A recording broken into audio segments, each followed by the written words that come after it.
You're listening to episode 255 of the Comics Pals. We are a group of friends and comic book fans who I forgot the fucking intro for the first time in my life. I'm gonna explain why. I thought this was a new thing. I'm going to explain why. It's fucking crowded in here. That's why. That's number one.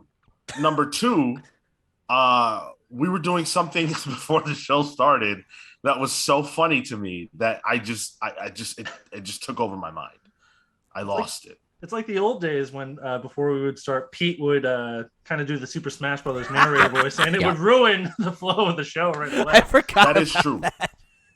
But for the sake of posterity, live, I'm going to redo the intro. I have okay. Okay, wait, hold on. I'll give you a countdown. 3, 2, 1. You're listening to episode 255 of the Comics Pals. We're a group of comic book journalists and friends who record a podcast together because we don't talk enough about comics in our daily lives.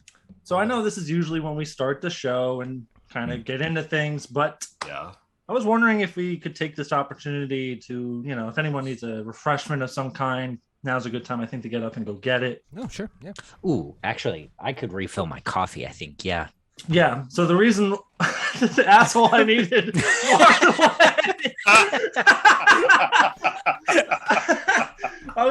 What's that? All right. What's up? I said the asshole I needed walked away because I figured since you weren't here last week and this past week was huge in the news of video games, you can go on a 10-minute tirade about Spider-Man video game news while the rest of us got up and did something else. I mean, I needed a drink. Clean my gutters or something. Yeah. Is that a euphemism? Yeah. If it is, I don't want to know what it is. A colonoscopy. That's intense. So yeah, go ahead, Pete. Give us 10 minutes on Spider-Man. Please don't. Wait, what do you? It's Sean's soapbox, not Pete's soapbox. All right. You tell me I miss a show and I'm going to come back and monopolize the first 10 minutes of the podcast. What am I? You? What? You never listen to the fucking show?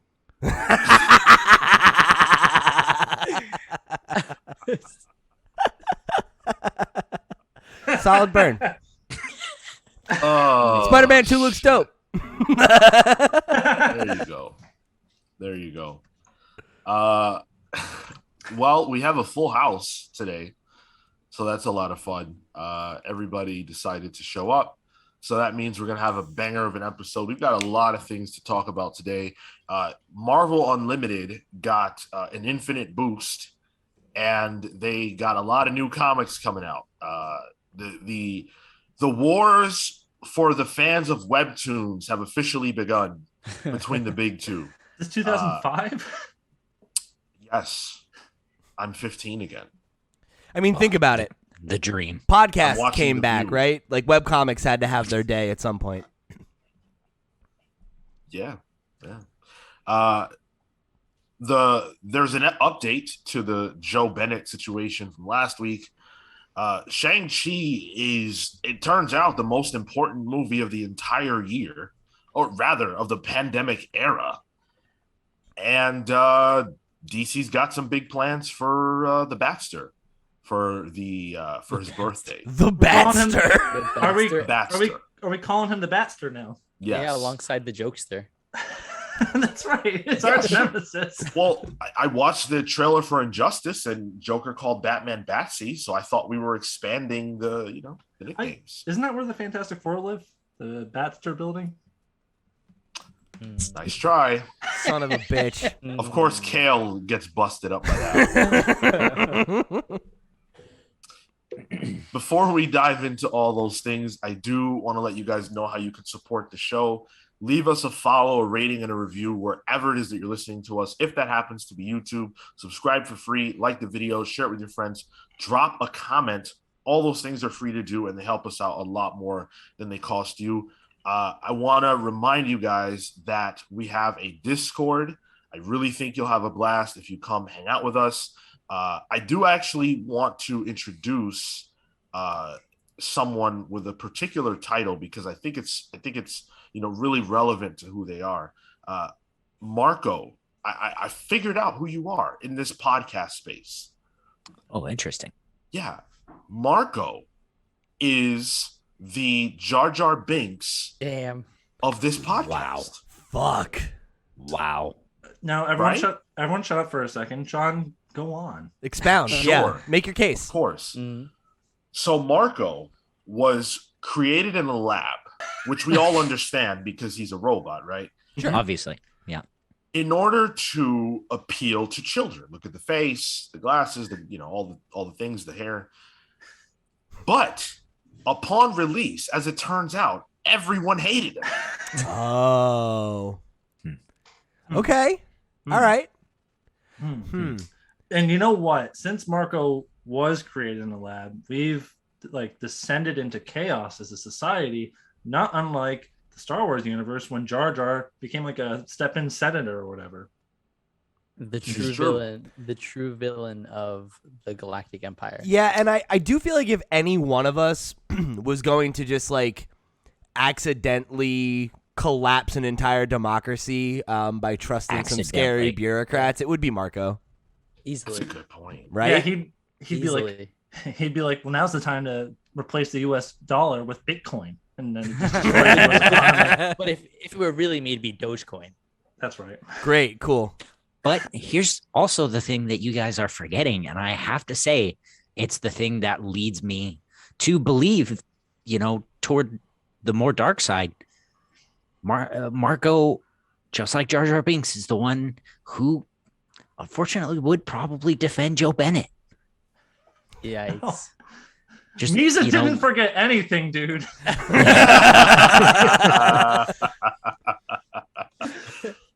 Well, that is true. That is a good point. I can't argue. So, as it turns out, Marco, you are the Jar Jar Binks of this show. How do you feel? Well, I've gone to school since then. I've we all went out to college. We've grown. I've gone past the Misa, the Weeses. I think now reflecting back on it, it's all a real collective progress and momentum. Sean, you bringing this up is very frustrating because there's one thing that the rest of us know is that you were supposed to restore balance to the Force, not destroy it by telling us that Marco's Jar Jar. Well, for me, that is balance because you see what a lot of people misunderstand about balance with the Force. It doesn't refer to equality between the light and the dark side. It doesn't mean that at all. It means an end to chaos. And Jar Jar Binks is a chaotic person within Star Wars. And Marco is chaotic within his own life. We won't get into that, but he's also chaotic on this podcast. That's for He the brings the OnlyFans. darkness. I gotta say, there was a minute there where I really thought Sean was winding up to say, well, from my perspective, the Jedi are evil. Never that. It's funny. Like the jokester really is kind of the Jar Jar Binks of comics because same thing, just chaos. Yeah. Does Jar Jar Binks think crime is funny, though? Marco, Personally, hilarious. That's a good question. I'm tired of pretending that it's not. Misa loved to rob a bank.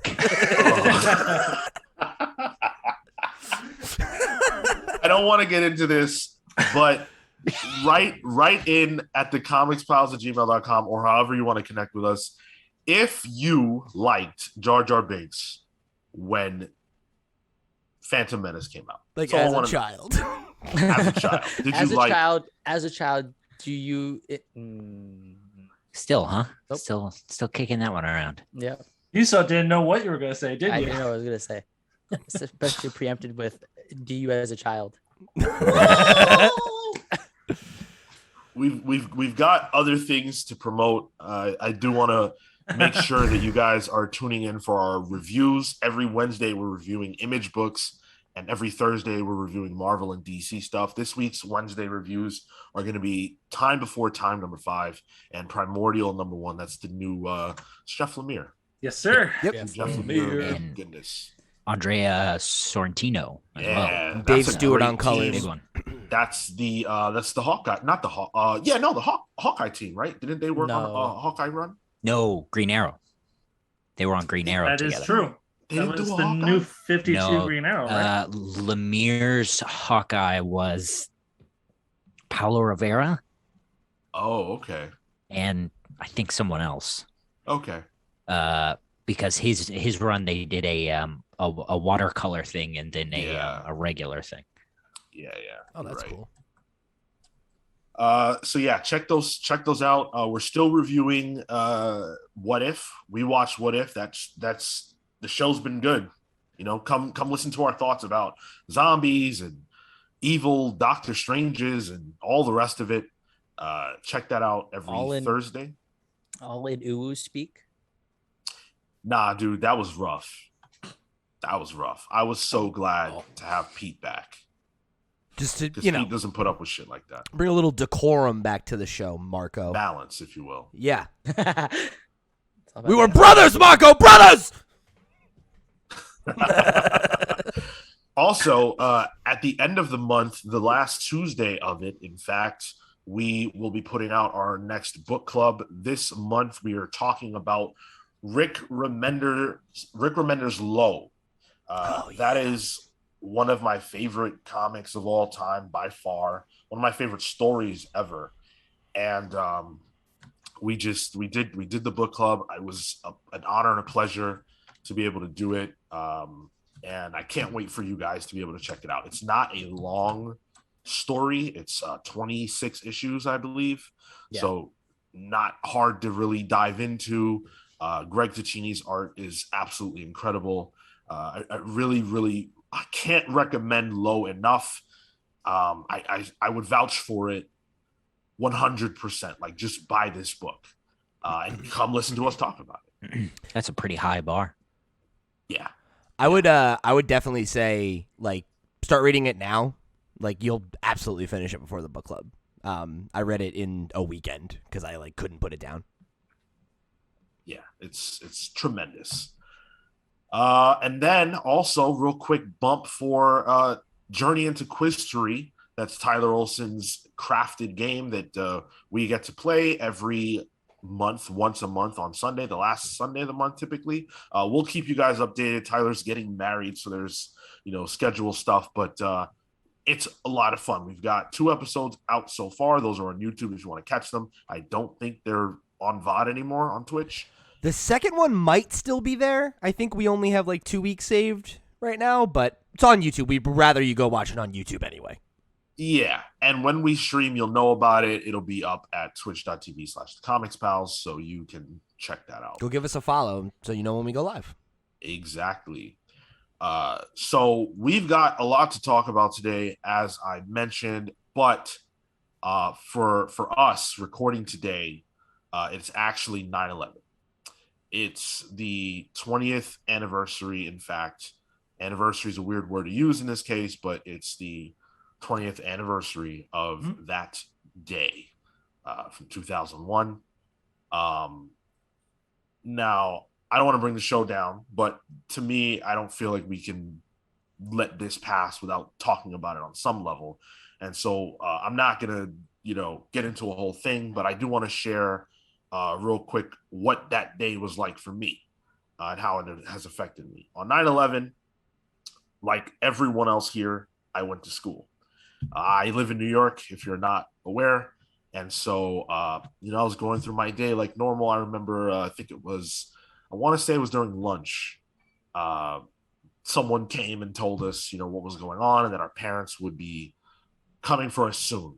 They didn't tell us what was going on. They didn't say, oh, there's a terrorist attack. They just said, your parents are going to come pick you up, whatever. So my aunt is a sheriff in New York City. And she was a first responder that day. She arrived after the actual buildings had fallen, but was there within hours of the actual collapse. And I didn't see her that day. And I don't even remember when I was able to see her again. But I remember thinking that she would die. And my aunt is my favorite person, in the world. So I was devastated by that. And I sat by the news I sat by the TV watching the news the whole rest of the day when I got home, thinking like, is my aunt dead? Waiting for announcements about things like that. And just marveling horrifically at the devastation, something that we, especially kids at the time, had never seen before. We have gotten used to horrific images from other places in the world, of course. But at that time, if you were a kid, that was not something you were really exposed to. I'd never seen that type of destruction. And I was so happy when we got the phone call from her that she was okay. That made me feel hopeful. Like, okay, so if she's okay, this is okay. I got lucky that day that she survived. So many people who live in New York and, of course, across the whole country can't say the same. They lost loved ones, were never able to find them, identify their bodies, things of that nature, just due to what that was. And obviously, it changed the course of American history and world history, without question. It affected me in a way where, anytime something is happening in the world or in the country, you think, oh man, is something going to happen here in New York? Anytime I get on a plane, I'm thinking about it. And it's, it sucks and it's sad. And today, beyond this show, will spend a lot of it thinking about those people that lost people and, what this day means for them. And if anybody wants to share their feelings, please do. Yeah, I think similar, I guess, to you, Sean. My dad worked in New York and was worked for the transit system for years. So he was in New York City for I think 2 days after 9/11 before he came home, and I remember having that same fear. And I know I have friends who lost a parent on that day, and yeah, it's hard because I guess every on the anniversary, like, I am kind of reminded of those feelings, and to think of how much negativity and fear it brings up for me, and I didn't lose anything, I didn't lose anybody, is it's definitely I guess, like, to your point, we've seen a lot of other scary and terrible things in our short time on this planet, but that's definitely one that still sticks with me. Like, I can remember the morning and the beat. Like, I think of how I was watching this anime called Flint the Time Detective that I'm pretty sure I only remember because I was watching it on 9/11, and I think about it every year. And I think about being in the middle of that episode and then, like, my mom coming and turning the channel to put on the news. So yeah, it's definitely something that I think will always stick with people of our generation and older, of course. And it is one of those things, I think, especially on the 20th anniversary, to see a generation of kids who are now adults that don't remember it. That really gives you some perspective, I guess, on the passage of time and how something that feels like, this incredible monumentous event in our lives is something that, is already ancient history to them.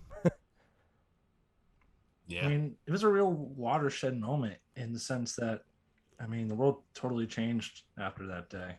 And there's not a lot of days in the last century or whatever that you can mark in that kind of way, like an individual day that completely changes everything.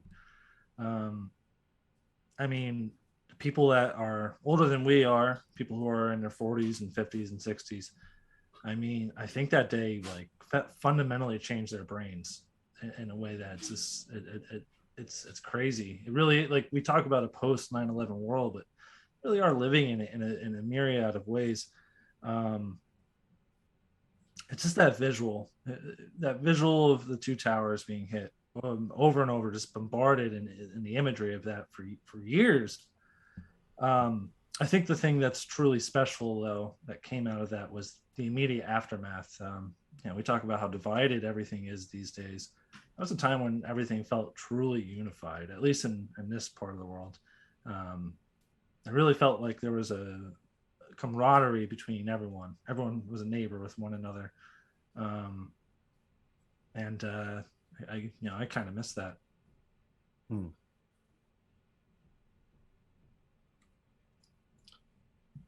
Yeah, it's a terrible thing that happened. I think there's a lot that we've learned, and the world has obviously changed. And for you guys listening, it's past already. But if you do want to share your thoughts or feelings about how it affected you, you can do that. If you don't want us to talk about it on the show, say that, and we won't. If you just want to share it with us personally, that's perfectly acceptable. Yeah, absolutely.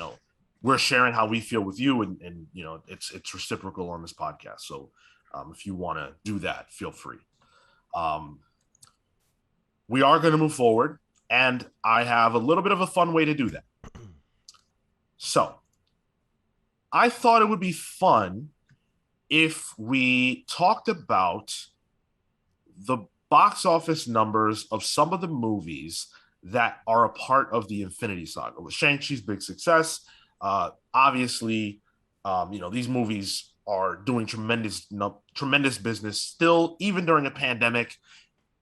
And the Infinity Saga, so everything from Iron Man to Far From Home, made a total of $22.6 billion. So the game is, I'm going to ask you now, what movie do you think grossed the least of all of those? It's tricky. Does that count for like inflation or whatever? Like, because you would assume Black Widow is the lowest, right?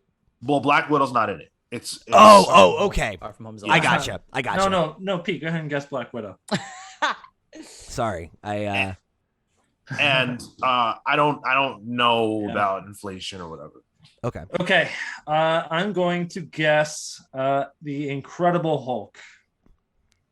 That's probably a good guess. I'm gonna say the original Thor, because my thought process is Phase 1. These movies are popular, but they're not what they are now. Thor is the character that I feel like people are probably the most like, how the fuck is that going to be any good or make any sense in a pre-MCU, a pre-Avengers world, right? In the early days. Yeah.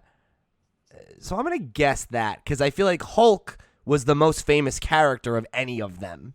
That's a good point. Before the Avengers. And Iron Man was obviously a big hit. And I remember Cap being fairly popular. Okay. So we'll say Thor. I'm going to say it's between Ant-Man and Iron Man 3. And I think I'm going to lean to Ant-Man, only because while it was a popular character, I don't think it was a standout movie, and people probably recognize that.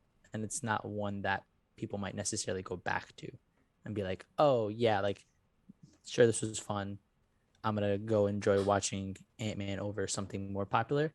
So I think the longevity of that movie in particular doesn't stand compared to something like the first Thor or Captain America or Iron Man. You sure you don't want to guess Iron Man 3? Nah, I'm pretty sure. You sure? Yeah, Kel can. No, Iron Man. People were hot about Iron Man 3 when it came out. That movie did Absolutely. really well. I was going to say, Absolutely, I'm pretty sure that's the first one that made $1 billion, right? Like, wasn't that one of the first really big earners? That movie We're did better gonna than, get into that. Okay. Yeah.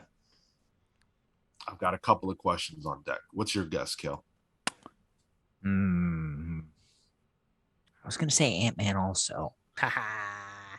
But I think that is a good guess.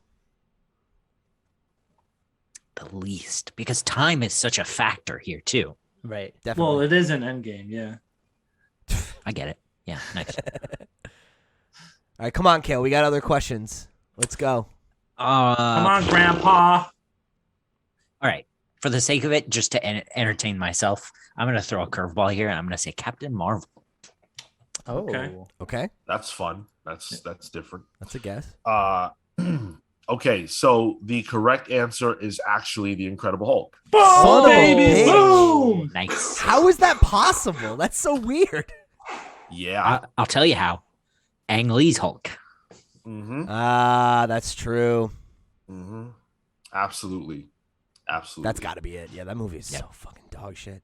The Came Hulk. out hot and got it in one. So Iron Man made 585 million, and then Hulk came out and made 264 million. So a Yikes. significant drop.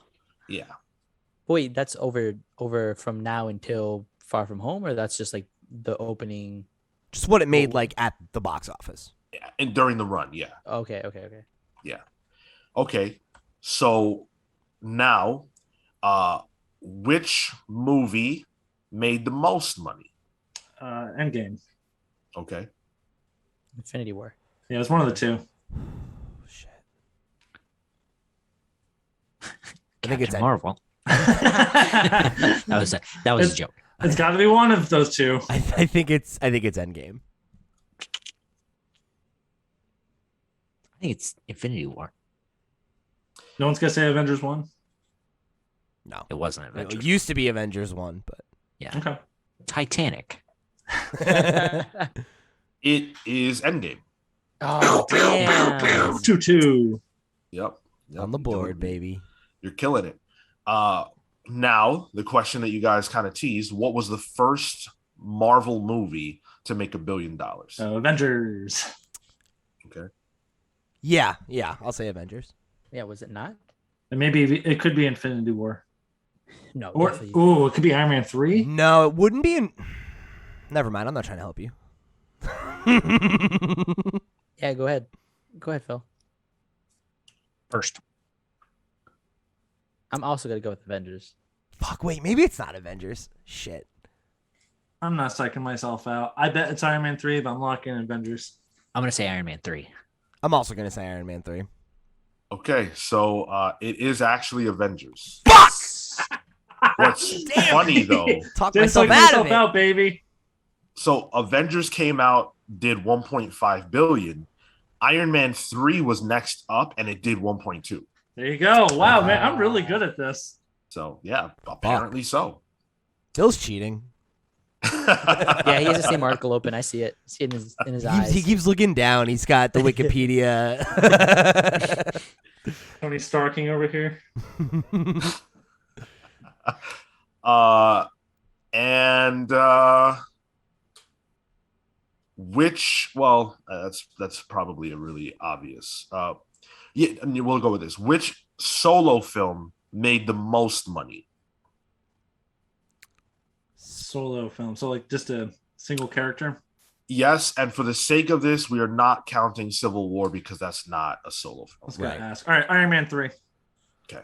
I'm gonna say Black Panther. Spider-Man: Far From Home. Oh, that's a good guess. I feel like. Black Panther's a solo movie, right? Oh shit! Yeah. In what way is it not a solo movie? It's called Black Panther. Yeah, I just forgot about figured White out, guy like, in it. why wasn't that the first one you guys went to? Because I think Spider-Man made more money. Really? All I right. forgot about the more recent ones. We weren't talking about those really. Yeah, Black Panther. We'll keep Iron Man 3 locked in. Pete, you said Spider-Man: Far From Home. Yeah. Okay, it is absolutely Black Panther. Damn. Fuck. Yeah, all right. Is Spider-Man Black. number 2 though? Third. Yeah, Spider-Man: Far From Home is number 2. That's what I thought. Okay. Damn. Yeah, Black Panther was like my second guess because I know that made over $1 billion, but I figured Spider-Man edged it out because it's fucking 'cause- Spider-Man. Actually, I remember it made it so quickly, and that was like the big thing. And I'm like, oh, if that was like the first weekend, can you imagine what that meant for like everything else? Yeah.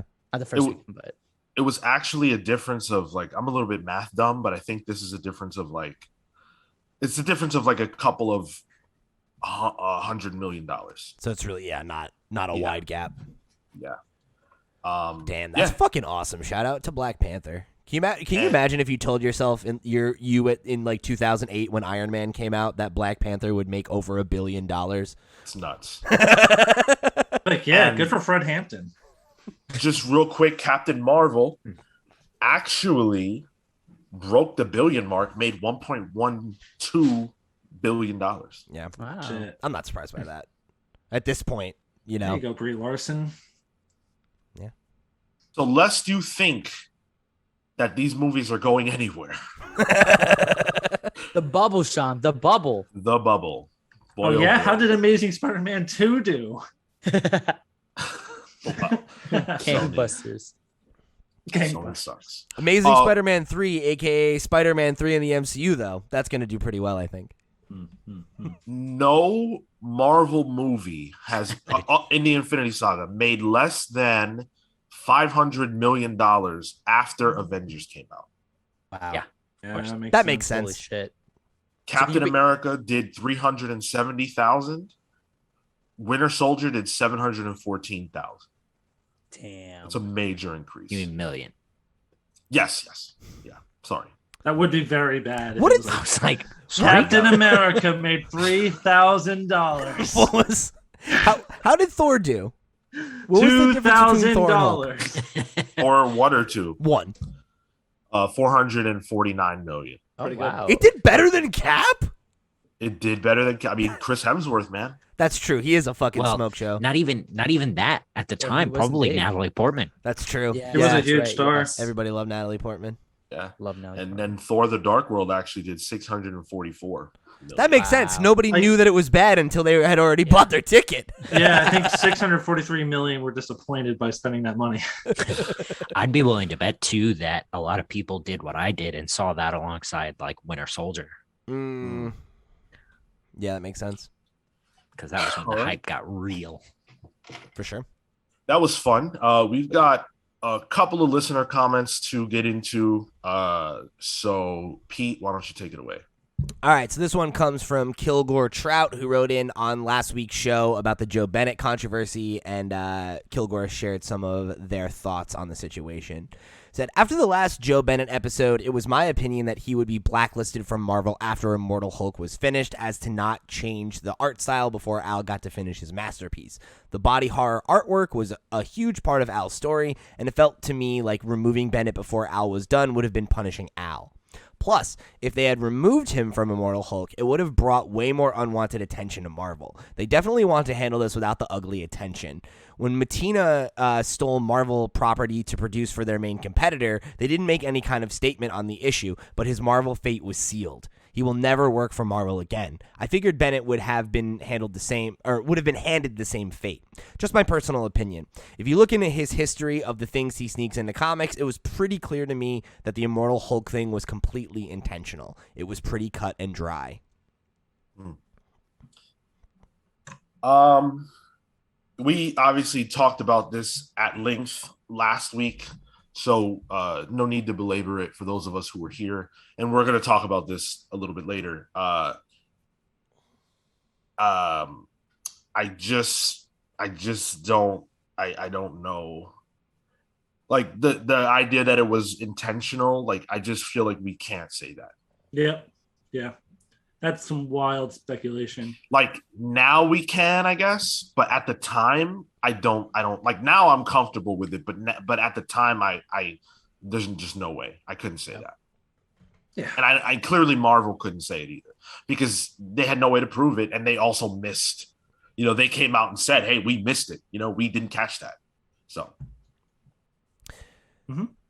Yeah, I wasn't here to talk about it last week, but I do remember feeling at the time that it smelled funny to me. It wasn't passing the smell test, but I definitely get what you mean in terms of like it was whether or not you feel it was cut and dry. I don't think it was optically that simple for Marvel to make that call at the time, right? Whether or not we have that with the power of hindsight. Okay, so this next one, same episode, comes from the Lord Akira, who said, assumptions are not knowledge. Super vague. Ooh, how wise. Yeah, right? I assume that was a response to Kilgore Trout. But without more context, more words, it's hard to say. I agree with the statement as like a general blanket statement. I agree with you. Crack that open in a fortune cookie. You go, oh yeah, and then in bed. No, I feel like the one guy in Indiana Jones where his whole head melts. This is too wise for me. My brain's broken now. I think listening back to the episode, there was something towards the Joe Bennett situation where I think you guys had mentioned that the assumptions were on like the art pieces, of specifically the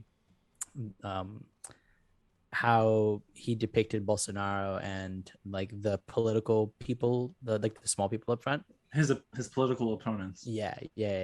To which, I mean, it's yes, you commented, but it's not a statement on anything. So, like, it's beside the point. Was that a statement on anything? What was that? That felt like the comment we just read. No, yeah, I meant specific to his comment in bed. Specific to his comment, like, yeah, but it's just a vague response to that, to you guys saying that was an assumption that that's who those people were and that's what the representation was. Oh, okay. You cracked the code. You had to crack your code for us, but you did crack his code. That makes sense. Okay, Marco translated it into a second language we didn't understand, but then he was able to Rosetta Stone us all the way there. I appreciate that. I don't know. I still feel like that was a captcha or of some kind. You know what it is? I had to translate it into Gunganese first and then translate it back. Well, if that's the case, I agree with that too. I mean, I feel like we said, we don't know this for 100% fact, but this is clearly what it looks like. This is the way that people are taking it. And if that's not correct, well, maybe you shouldn't draw shit like that. That is open to interpretation. This is the world will react. And also, like, we're all, North Americans. Like, what do we know about South American politics? We don't know those people's faces whatsoever. So, like, yeah, Kale's in England. He's like, wait, there's a South America? I barely believe there's a North one. That thought also wasn't unique to us, by the way. That was a thought that a lot of people had. So if it was incorrect, then, sure. But that's just how it was interpreted. And that doesn't help Joe Bennett. But the fact of the matter is that he drew it. So whatever comes from that is what comes from that. And with the connection to what happened with Immortal Hulk, I mean, you reap what you sow.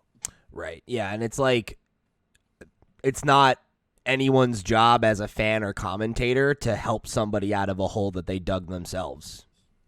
Yeah. And you know what? Since we've talked about it enough, let's just, do the whole thing now because Joe Bennett got fired. Let's do it. Joe Bennett's done at Marvel. He will never work there again. He was replaced by Greg Land, of all people. Come on. On Timeless. I think that's so funny. So instead of oh boy. Go ahead. Instead of racist caricatures, we're gonna get traced over porn drawings.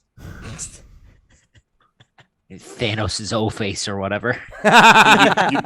You needed someone who could get it done quick. Who better than someone that traces? I love the idea that like Joe Bennett's pages are already done. He'll just come in and like trace them. Wow, he's really adaptable. Like his art looks different on every book. It's crazy. There's not much more to it than that. He's gone from the company. I think that this was the right decision. I think if Marvel, I said it again, I'll just real quick. Marvel could never publish something with Joe Bennett on it ever again without getting negative backlash about him being on it, and that's not what they want. It's not fair to the other creators that are involved who are just trying to do their work, that what they're doing has to be mired in this negativity. I said it about Al Ewing. He doesn't deserve what he's going through now. The end of Immortal Hulk is, ruined because this is all we're talking about, and we should be celebrating it. It's screwed up. Joe Bennett made he made everything about himself, and now he's paying the price. Hey, maybe Joe Bennett lands on his feet. Maybe Bolsonaro gives him a cabinet position within his government. Maybe he becomes like the Director of secretary. propaganda. He becomes like the secretary of drawing Bolsonaro as the Incredible Hulk or something. You know, he'll be fine. Yeah, I mean, this was. I think this was the right call for Marvel, both from a a business perspective and a moralistic perspective, right? Like this is not somebody that you want associated with your work, you know? Yeah. Bye, Joe. Exactly. Smell you later. Won't miss you. Okay, so this next comment came from our review of We Watch What If Episode 5, which was, of course, the What If Zombies episode. This one came from Kilgore Trout, who wrote in and said, I wasn't a fan with the way it, quote-unquote, ended. It felt like we were just getting started. I would rather they have fleshed it out more and made it a full feature. I'm interested by that prospect. You know, I know this was something that Marco and I think, talked about on episode 3 when I threw out I threw out my theory that season 2 of the show would be like continuing pretty much every episode or most of the episodes that we saw in season 1, which, you know, I think as we've gone further, that seemed to be more and more the case, right? A lot of them, like episode 5 in particular, was clearly laying threads for what happens next and where the surviving heroes are going to go and what their goal is. And that's cool, but I am kind of curious to see, like, when all's said and done, right? Say there's 3 seasons of What If, right? And each of these is like a 3-episode arc. It would be interesting to watch it in one piece and see how you feel about that as a work, right? And like if there might have been some benefit to doing it that way rather than having like 30-minute episodic chunks, to do like shorter seasons with like a few episodes that are like more like features. I don't know. Because I think the short length has really worked for some of them and not worked as well for others.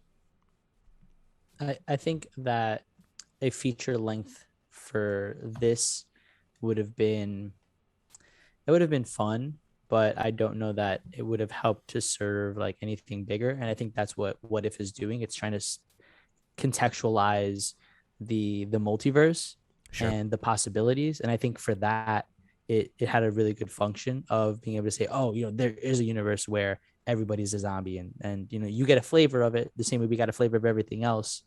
And this is what this is the possibility of the multiverse. Not to say that a movie wouldn't be fun, just that I think it serves a different function. The thing for me is that the episodes that were really good felt complete, you know? Yeah. And this one just didn't. It felt like it needed more time. It needed more personalities. It needed so many more things than what it presented. It's not that it was awful or anything. It's just that it just clearly this could have been something bigger. And I feel like that's why the episode length should have been malleable. It should have been based on the project, not just a runtime. And obviously that's tougher to do when you're dealing with animation. It's expensive, blah, blah, blah. But that's just how I feel about it. I think this episode being what it was, and, you know, people being generally underwhelmed by it, speaks to something that, you know, they should think about going forward. Yeah, I think the point about a malleable runtime is a really salient one. Like that was the thing that WandaVision in particular benefited from in a fucking huge way. You know? And yeah, like animation's expensive and whatever. But like if they knew that they had plans to do sequels and have some go longer or whatever, I feel like that could have been something that you maybe do in season 2 then, right? Is like maybe like season 1 is more of the ones that, because like to your point, Sean, I think the first episode worked really well as a one-off. I think the second episode worked really well. And like you could continue, but you also don't need to because we got a complete story. And I feel that way about the first few. This one was the first one where I was like, yeah, like if this had been a double long or triple long episode in season 2, I think that could have been really cool. I think too, just sort of speaking from the outside, like that goes against the premise of What If. You know, you're not supposed to spend a ton of time in those. Yeah. They're just, glimpses into that universe. And from what it sounds, I'm not watching the series, but from what it sounds like, if it doesn't feel like a complete story, that's probably a failure on the unit and the story itself. Yeah. And I think there's a way that you can tell a Marvel Zombie story that's more concise and is just like a one-off. But they didn't really do that. They set it up in a way where it clearly is going somewhere else, and they want to follow through on that. And we all express on the review like interest in that. But it does feel like there's a lot of missed opportunities in that last episode.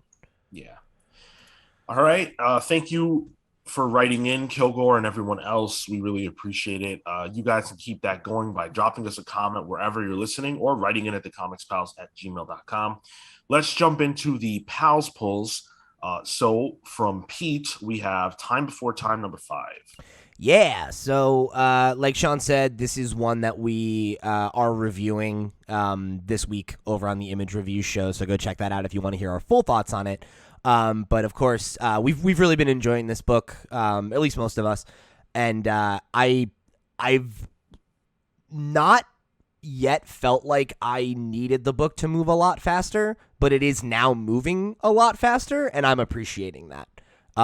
It feels like the slow issues that they had, they made good use of taking time to establish like the rules of the universe, and now it feels like they're really capitalizing on those things because now I have an understanding of what the rules are and who the characters are, so they can leverage them a little bit better to make me feel things.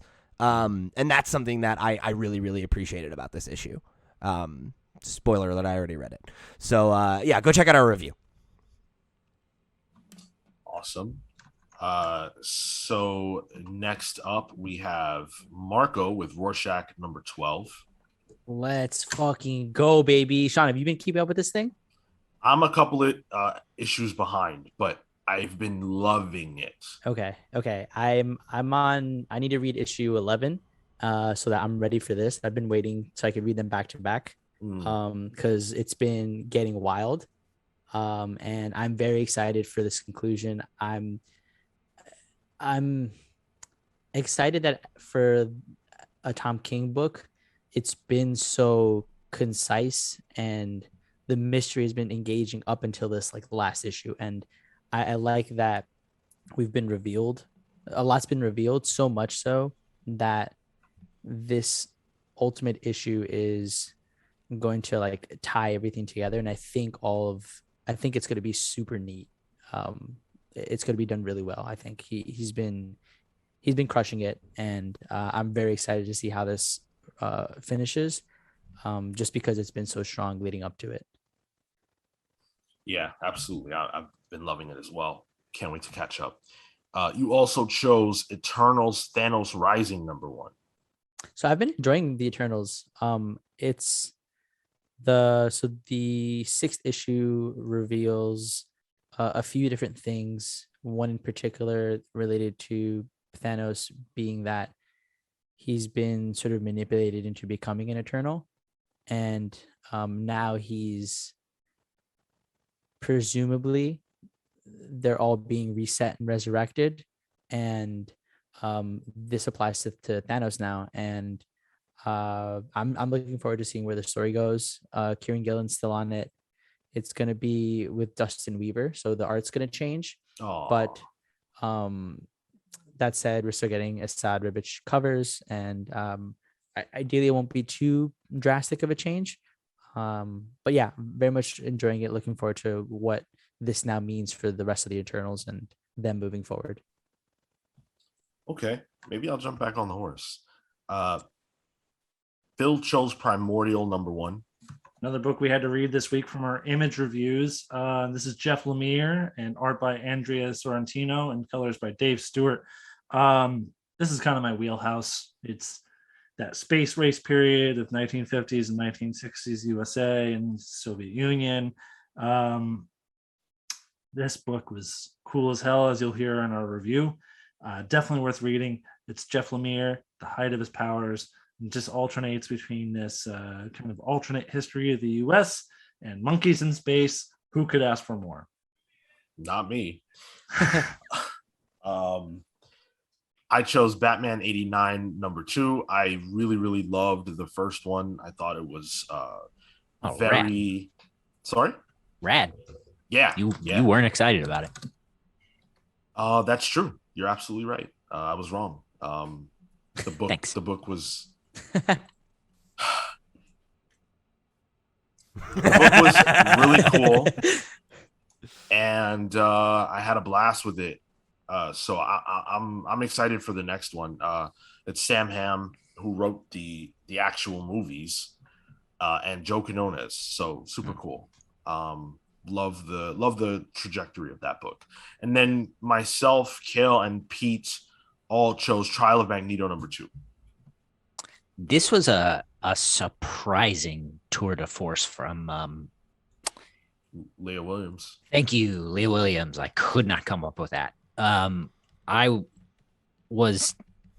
think I was probably the least skeptical, but she came out and surprised me with the gravity that she brought to this, in a way that really, really serves it.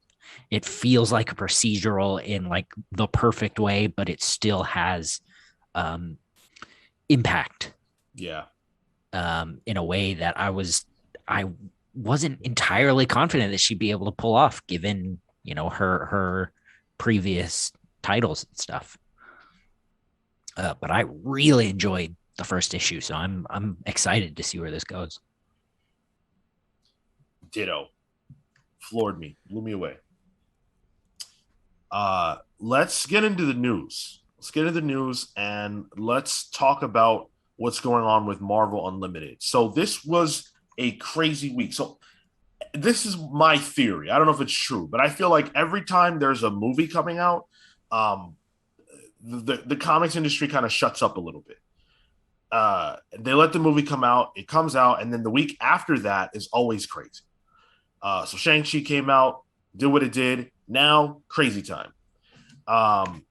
So we've got the Marvel Unlimited upgrade, and they're touting Infinity Comics. So what does that mean? Infinity Comics is a new line of books that are going to be on Marvel Unlimited. I guess we don't know if they'll ever come to physical. I at least don't think I've seen the answer to that. But the Games Radar says digitally exclusive comics. So that doesn't necessarily mean anything, but if the format's emblematic of anything, maybe it'll stay just within digital, though. Yeah, the format probably it very likely means that. And so what is the format? The format is basically the Webtoon format, which is like we're going to talk a lot about that. It's basically like one long panel, and each panel is all you see when you read it. It's just the one panel, and it kind of like just goes. You scroll down like that. It's a completely different way of engaging with comics. I actually read my first Webtoons yesterday in preparation for the show, and it's different. It's certainly different. I'll talk about my thoughts on that a little later. Sorry, go ahead. We'll talk about it later. Go ahead. No, we'll get back to it. So they announced several different series that they're going to be coming out with. So we've got X-Men Unlimited. This is Jonathan Hickman. Okay. With Declan Shalvey. Okay. All right. Okay. It is an anthology series, so the vibe I get is that it will not always be Declan. Okay. May not even always be Hickman. But to start, it's that creative team telling a Wolverine versus AIM story. Okay. Yeah, I'm fucking real here for that. That sounds cool. I saw some pages from it, and it looked really good. I mean, obviously it looked good. It's Declan Shalvey. So yeah, they're saying that it's going to come out weekly. Nice. For how long? That makes do sense. Don't know. Shit. Okay. Yeah, That's cool. That's pretty cool. Hickman actually talked about the fact that he had an idea for a digital only X-Men book that Marvel decided that they didn't need last year in 2020. He talked about this. So I'm wondering if this is that. Huh. That would be cool. I mean, I love the idea that like he pitched this and they just didn't have a place for it, and then now they're like, "Oh shit, we do." John, what's up? Well, it would also make sense, sort of the sort of shift into an actual making the X-Men title an actual superhero team book, the way we've seen with Duggan and Pepe Larraz, and shift what he was doing before over here. Sure. They also announced it's Jeff. But It's Jeff. Jeff, go ahead. I've never heard of Jeff the Land Shark until now, but he's adorable. Yeah, I don't know who that is, but Jeff the Land Shark, I guess He's is from West Coast Avengers, Deadpool, and Gwenpool, created by Kelly Thompson. So we're gonna be getting that, and Guri Hiru is gonna do the art. Oh, cool. He's very talented. Everyone keep Jeff the Land Shark in mind. I'm sure that'll be a Journey into Quistery question down the road. No, because Tyler doesn't like to ask questions that are related to things that are still actually happening. too current, too relevant. Way too current. We also got Giant Size Little Marvels. This is Scotty Young. Nice. But he's writing it because he's with Dax Gordine. And it's just going to be, little heroes versus, I guess, little villains. Ooh, that's pretty funny. It really sucks the fun out of that. Right. We also got a Shang-Chi book, Legend of Shang-Chi. This is going to be written by Alyssa Wong, with art by Nathan Stockman. That's going to be 4 issues. A new Captain America series by a podcaster, Explain the X-Men. Jay Editing, I guess. I believe they did some other recent work from Marvel. I don't know if I guess the panels that I was seeing were from this series, but I saw work from them on something Captain America related. So I'm going to assume it's this. But the artist is Nico Leon. This is a big miss, Sean. I got to tell you, they wanted to hire a podcaster to write Captain America at Sean's soapbox. So close. Whew, man, oh man. A Black Widow series called Black Widow Easter Egg Hunt, by Mark Russell. Oh. With the art by Annie Molina and colors by Irma Nivilla. That's interesting. Mark Russell, I can't think of another title that he has done at Marvel. Off the top of my head. Yeah. Like he's usually like in the independent or like at most DC space. Yeah.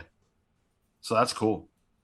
I've never seen Annie Molina's work, but I just Googled it. She's got some really good looking stuff. Yeah. Yes. Yeah, it's cool. Amazing Fantasy Prelude. This fucking image of Wolverine with this sword is awesome. So this is amazing because you guys know we loved the Beta Ray Bill book. Mm-hmm.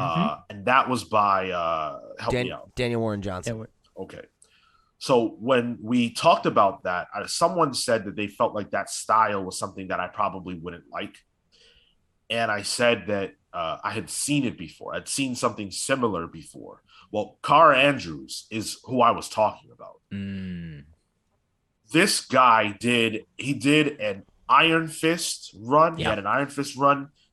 I loved that series. That was one of my favorite series coming out at the time. And I remember it very fondly. It's very good. Yeah, so amazing. And I think they did a couple of other things at Marvel that I also really loved. I know there's a Spider-Man sort of future title, Spider-Man Reign. I love that book. That's so Oh, amazing. they did So Rain? good. Yes. Oh, cool. Okay. Yeah. Related. Pete specifically, but probably Sean too. They're doing a title with AWA Yes. that I completely don't know the name of because I didn't know I was going to talk about it, but I read the first couple issues of it. It is very, very good. I feel like Very, I bought it. very Ultimate Spider-Man, but with that guy's art, and it's tremendous. And what's their name? Kare Kare Andrews. Yeah. Yeah, Kaare Andrews. Yeah. Ecstatic. I don't know. He's Excel. so talented, and I just love his style. So this Amazing Fantasy Prelude is a precursor to the Amazing Fantasy series that's I believe coming out. Or it started in July. So this, you don't need to read this to read Amazing Fantasy. He said that on social, but yeah, this is cool. This is cool. Very cool. Yeah. And then they also announced a few different like kind of adaptions, how they were gonna like take a book that already exists and kind of like make it in this style. So Spider-Man Loves Mary Jane. That makes perfect sense. Yep. Yeah. Very, very Yeah, good it's like sense. that's a totally it's like a good genre choice, you know, because that's like it's like a YA romance type story. Yeah. This is Sean McKeever with Takeshi Miyazawa. I mean, I feel like most people have at least heard of this series. If you haven't, I think Pete described it well enough. And what it's called is exactly what it is.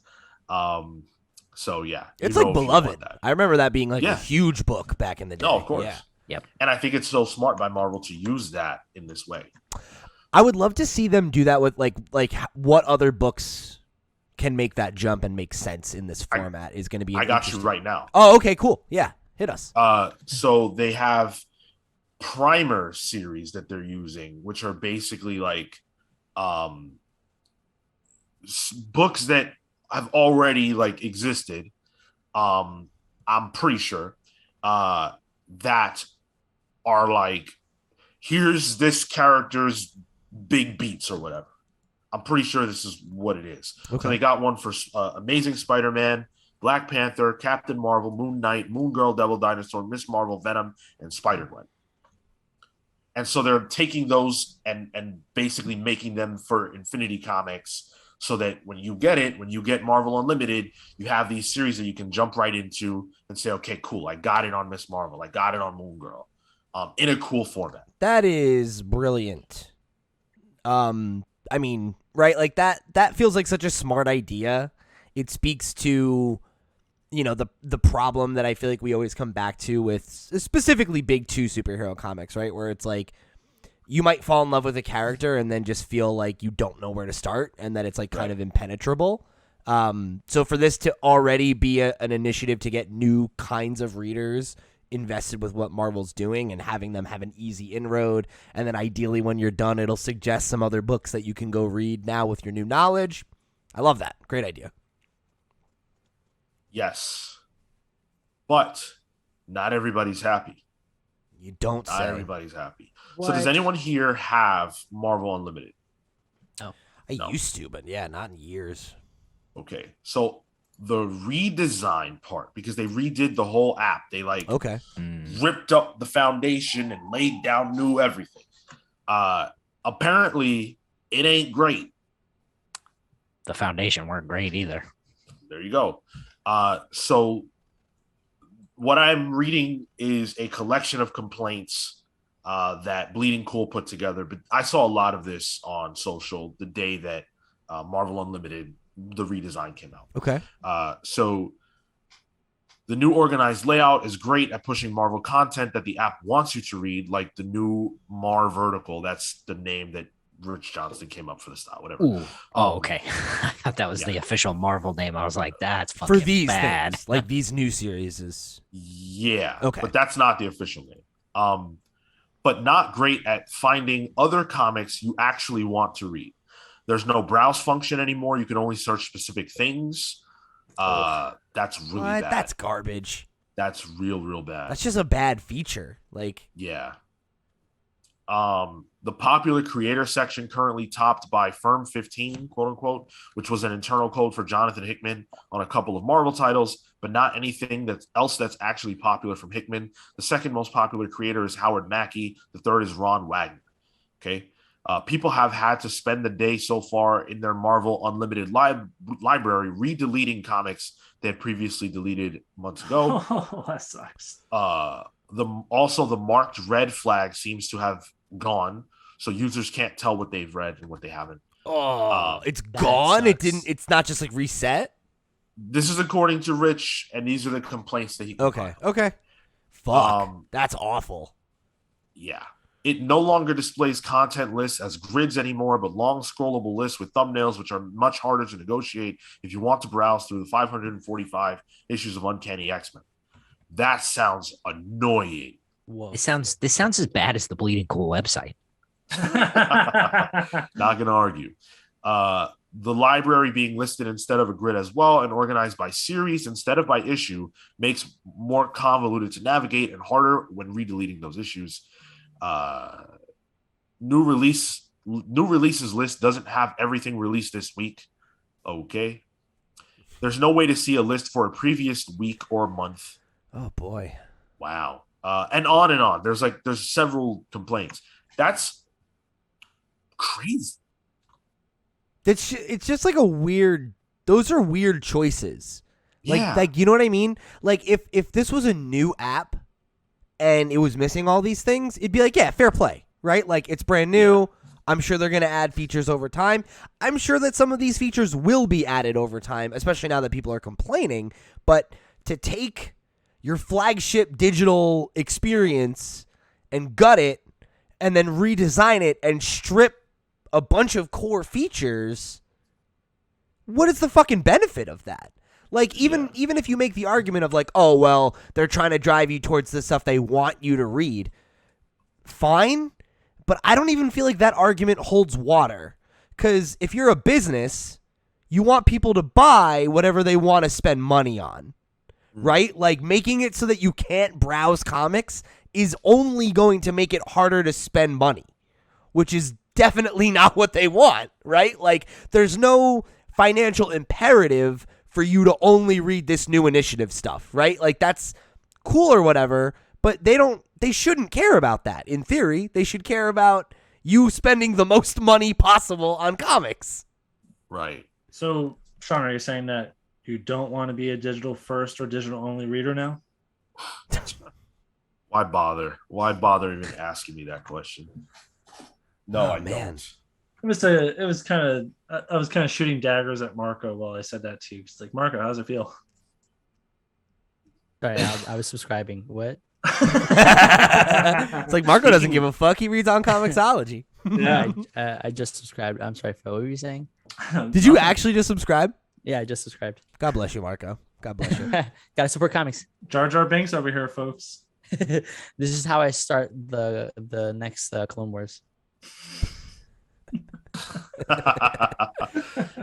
Speaking of subscribing, let's talk about the price of Marvel Unlimited. It is $9.99 a month. Okay. Or you can get it annually for $69 a year. Nice. Yeah, that's the same price as DC. There's also an annual plus subscription for $99 a year, which gives you a membership kit, whatever that is, invites to events, and 10% off at shopdisney.com. Nice.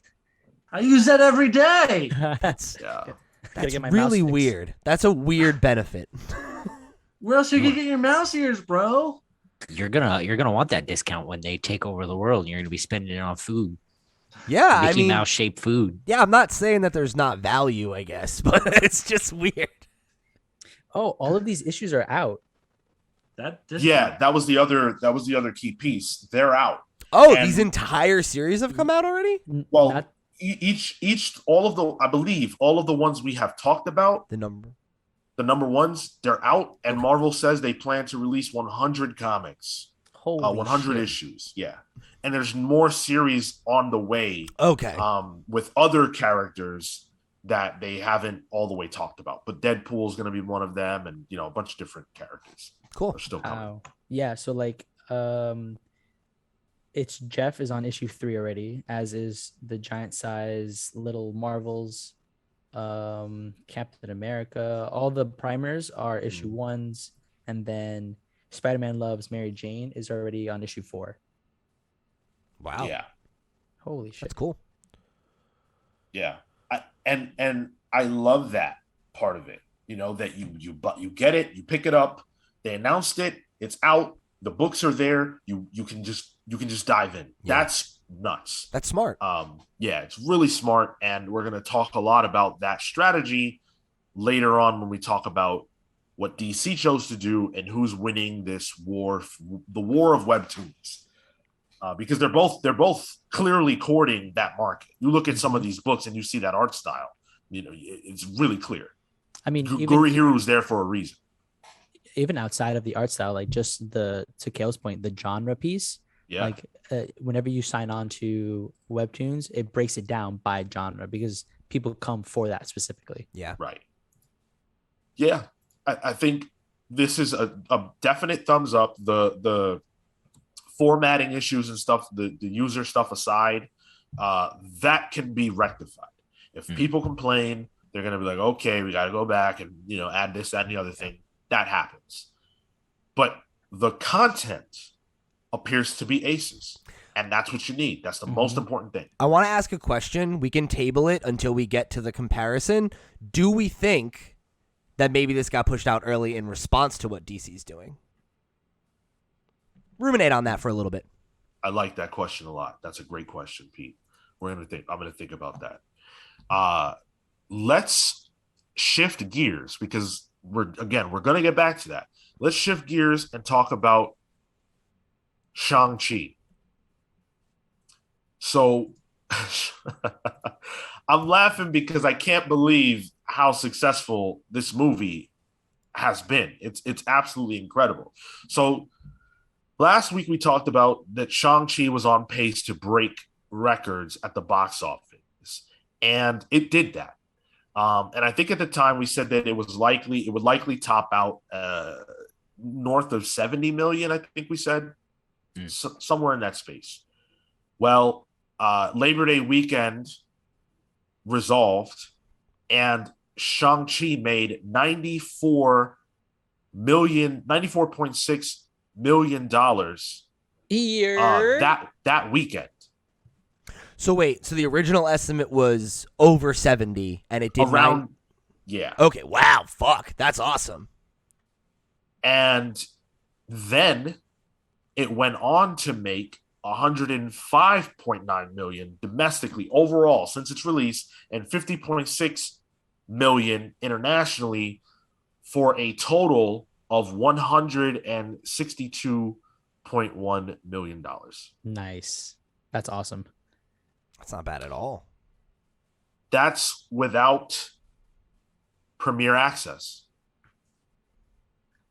Yeah, and plus people are still obviously hesitant to go to movie theaters because of the pandemic. Are they? Not if it's a good enough movie, I guess. Not if it's a Marvel Disney movie. Yeah. I think Phil's right. I think Phil makes a great point. The fact that I think this movie would have done insane numbers had it released during a normal period of time. Yeah. I mean, talking about movies that make upward to $1 billion or past $1 billion. This is still not close to that, but this does better than anything else that's come out the last year and a half, 2 years. Yeah, I wonder I wonder how close or how far past $1 billion it might have gotten in better circumstances. I'm curious to see what, like, because to what Sean said, every movie after the Avengers has made at minimum $500,000. Like, 500 million. Will we hit that point? will we hit that point now? Because I think that'll also be an indicator as to, like, oh, what is the new baseline?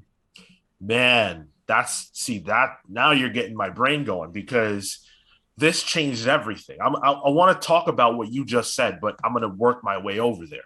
So Shang-Chi did what it did, amazing numbers. For context, Scarlett Johansson thought that Black Widow was going to make $1 billion. Okay. She thought that that's why she's suing Disney, and that's why she's mad. She thought that they would make $1 billion and that she would get $100 million. So because of Disney's decision, she feels like they cost her $100 million. I think she's smoking crack because there's no chance during a pandemic that that movie was going to make $1 billion, but okay. Shang-Chi, I think, was always going to do more numbers than Black Widow. Yeah, I think that's fair to say.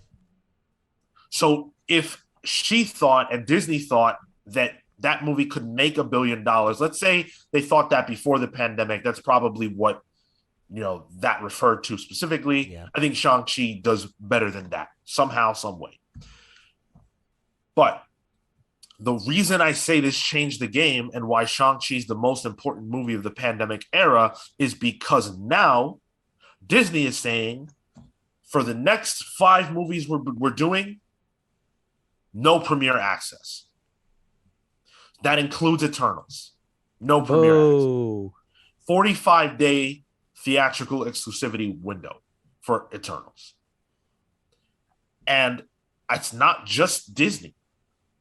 Venom, Let There Be Carnage, a movie that we all thought was getting delayed, is now coming out earlier because of this. They made that announcement after Labor Day. Wow, yes, I didn't know that.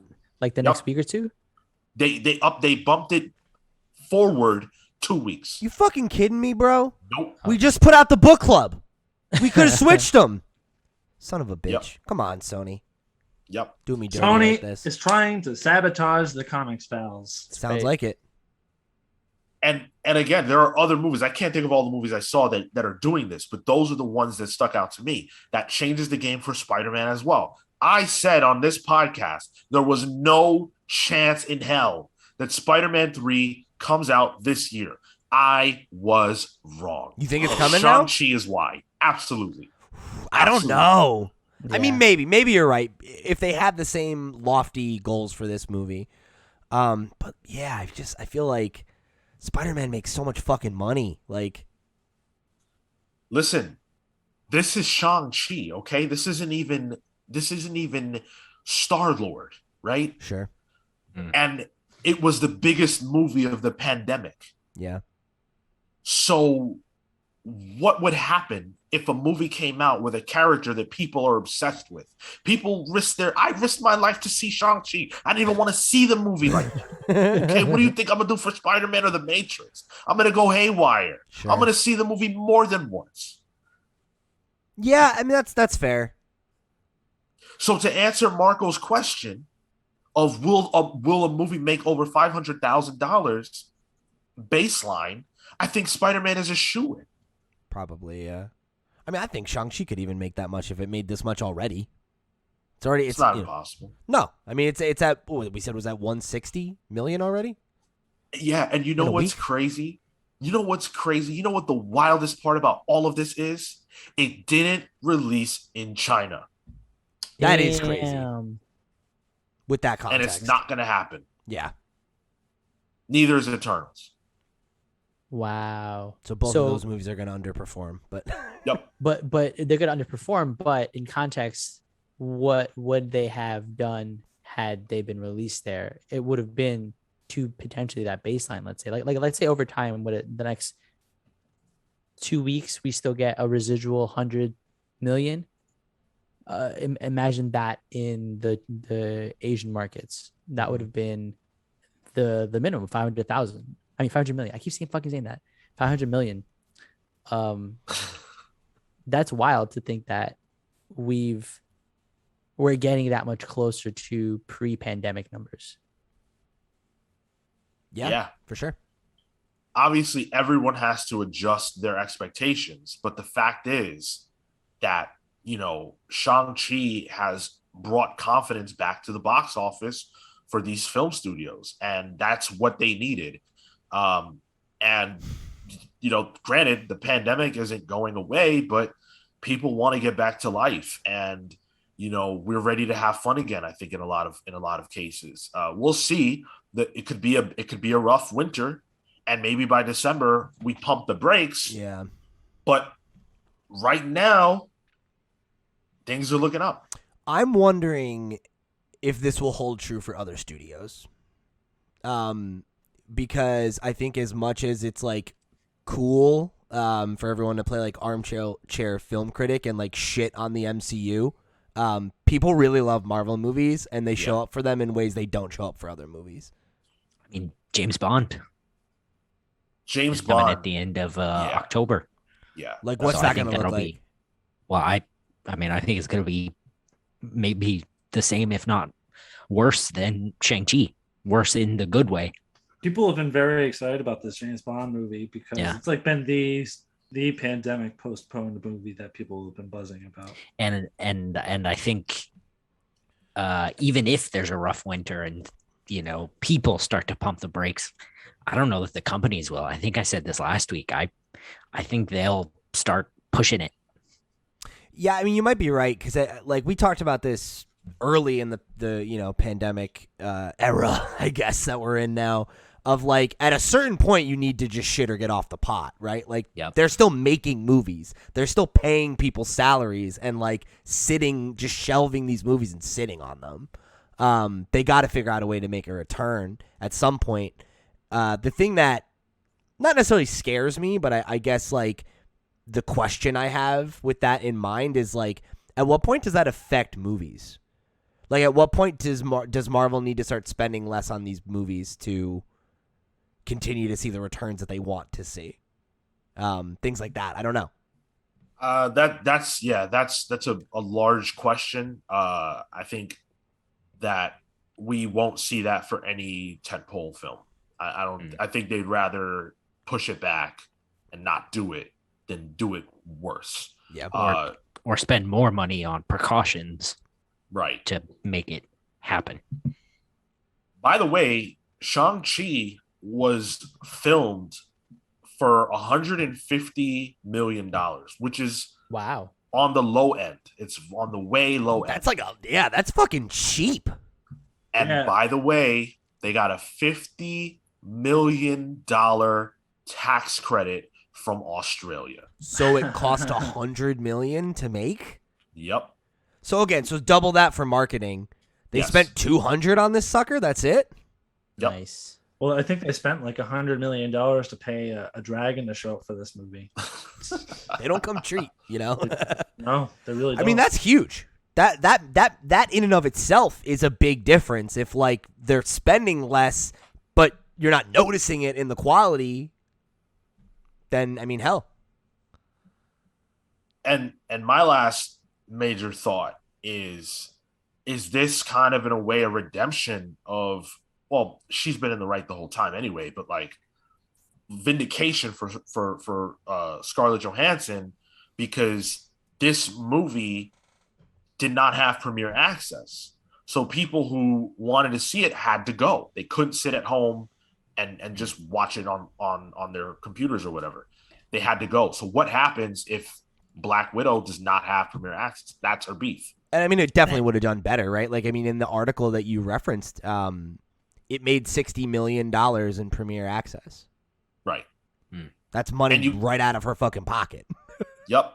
And you can't say that the movie doesn't make some amount of that money if it's not premiere access. It absolutely makes some of that money, 100%. Mm-hmm. And by the way, also last point, I forgot I wanted to say this. What does this say about Suicide Squad? What does it say about Suicide Squad? I bring that up because Suicide Squad did, the numbers on Suicide Squad were poor. Yep. They were really poor. And everybody was, and we did it too. Everybody was making the excuse of, it's valid, of, the virus, lower your expectations. There's just no way it's going to do as well as we think. Shang-Chi comes out. It does crazy numbers. What does that say about Suicide Squad? But I mean, think about this. You could watch Suicide Squad for free on HBO Max. Yeah. I mean, That's not for a good free, point, but I know yeah. what you mean. But yes. but Yeah. like For you, subscription fee. yeah, and like I look at that as for free, right? Because the Mhm. Disney alternative, like Black Widow, was an additional $30 Right. on top of my existing subscription in Disney Plus. You know, Right. That's the difference here is that one movie you could watch in the comfort of your home for the cost of your normal premium subscription fee, and the other you actually had to go to the movie theater to watch. Yep. And I do think that's a big deal. Like, don't get me wrong. I think that's probably a pretty huge deciding factor as to why it made so much less, right? However, I would also raise the question of, like, maybe people are just finally fucking done with the DC movies being not good. And not to say that Suicide Squad wasn't good, but, You like, all liked it. yeah, we all liked it. But like I remember I still haven't seen Birds of Prey, but I remember it getting a really good critical reception, and you know we all liked it, and that also didn't you didn't like it, right? But it also didn't do 4 out very of 5 well. ain't bad. 3 out of 5 ain't bad. You know, it also didn't perform super well.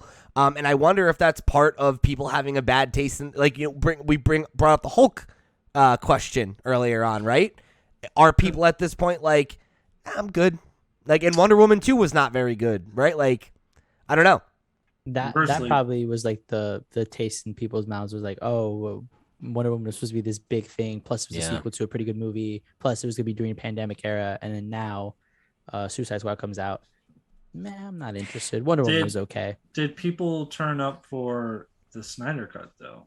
That was the other thing. The Snyder Cut was just basically for most people a longer remake of a shitty movie, because the director wanted to like jerk off in front of people. Like, that's what that was. But I also feel like that again is it's a different narrative, right? Dead Because it's wrong. like it was free on the HBO app, and it was a talking point, right? Like, whether you wanted to see it because you genuinely were interested, or you wanted to watch it so you could shit on it on the internet or razz it with your friends or whatever. Like, I don't know. I feel like that was even an easier sell than the Suicide Squad. But that wasn't the narrative for Shang-Chi. The narrative for Shang-Chi was, oh, this might be a pretty good movie. Like, I should go check it out. Yeah, exactly. Because it's the Yeah, MCU.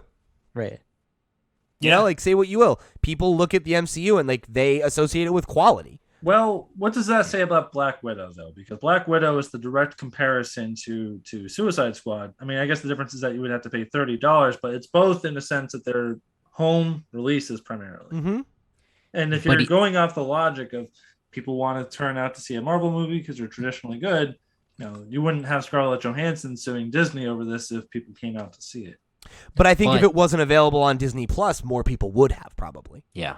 People Well, still paid to see it, even if it was at home, and paid more at home, even if it wasn't those same numbers. Me, And- me. That's the question, though. Suicide Squad, like Shang-Chi, was not limited to HBO Max, which is a streaming platform that people have less in their house than Disney Plus. Would people turn out in the movie theaters to see it, conversely compared to any of these other movies? I think probably yes, but I think that the interesting point of comparison that we don't have, right, is that because HBO Max is free, you're getting it free. It's not with the Premier Access model. Like, we can't point to a number and be like, oh, well, it made 20,000 and Black Widow made 60, right? So obviously Right. it was less popular. It's all Okay. we're left having to speculate about why people were or weren't interested in it. Mm-hmm. I mean, Suicide Squad made $54.9 million in the US and Canada. That's bad. Mm-hmm. Yikes. Yeah. I contend, and I will always say that Warner made a mistake with the day and date releases, no matter how much people like it.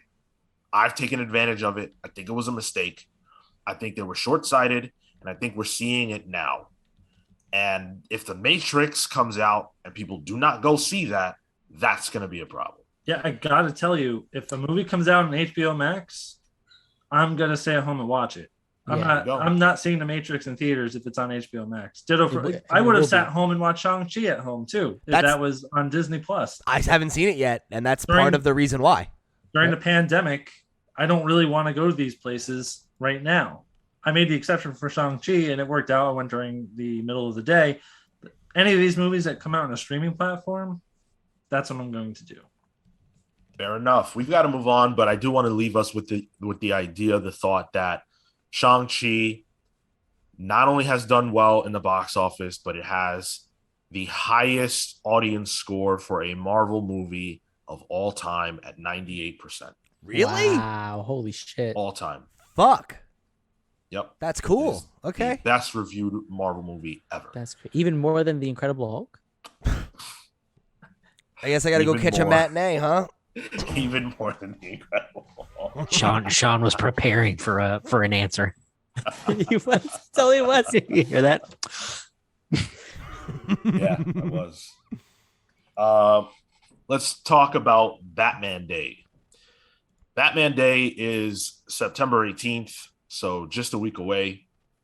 And we've got some information about what DC plans to do. And it feels like they're throwing everything out for Batman Day. The biggest, I think, announcement is the thing that's already happened, which is the Webtoon series, Batman Wayne Family Adventures. That's out. We're going to talk about that. Don't worry. And it's got Batman. It's got all the different, Robins and things and hijinks and everything else. It's fun. They also announced a partnership comic book issue with FaZe Clan, which is, that's a pretty big deal. I wish I knew what that was. Thank you for being the Old person. dude on the podcast so I can explain it to you. And you can be the listener right now. I won't. FaZe Clan is an esports group. What? Esports group? An esports organization? Yeah, Kale. So That's a thing? Yeah. what? So Kale, what you do is you connect your computer to somebody else's computer. Okay. Right? To what? Oh, is this like hooking up Game Boys? Link cable? They're extremely popular anyway, and they had a little bit of a partnership, I think, during the Fortnite Batman Fortnite stuff. Yeah. And now they're furthering that here using the people, the real people from FaZe Clan, and putting them in this book.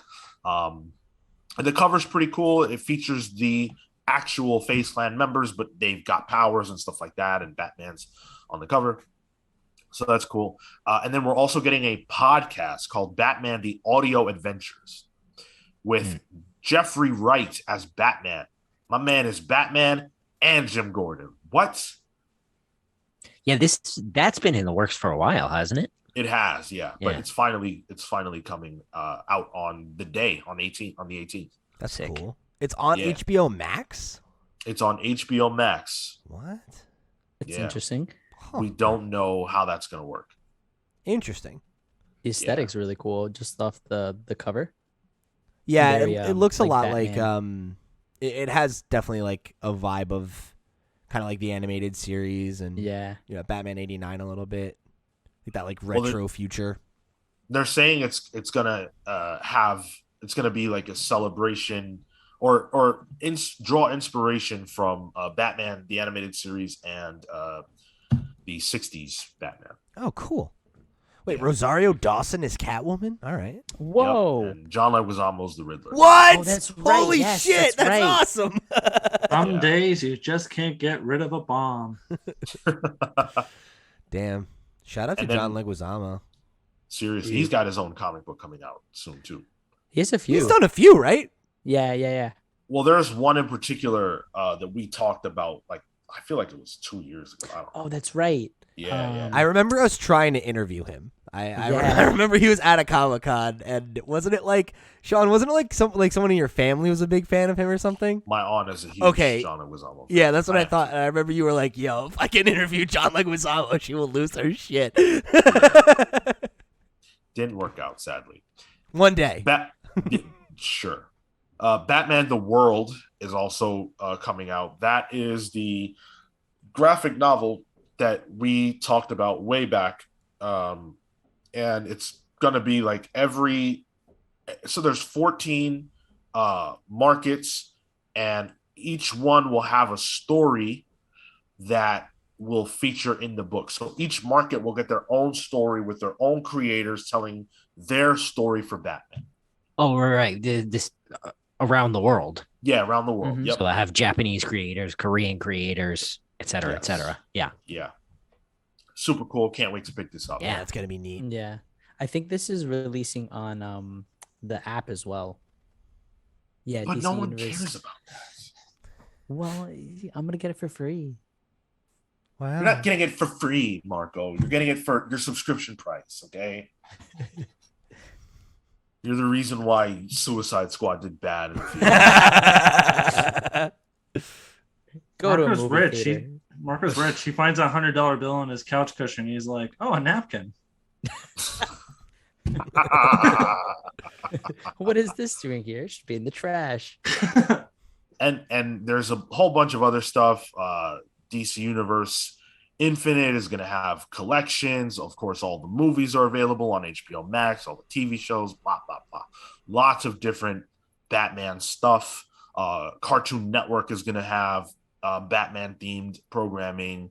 There's going to be a new Teen Titans Go episode called Batman's Birthday Gift. Just a ton of Batman stuff. So I think this is great. You know, I love the way that they celebrate Batman.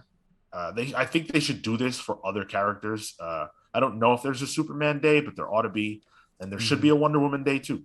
Every day Swapping could be day. Superman B. If we all strive to be our best selves, Sean.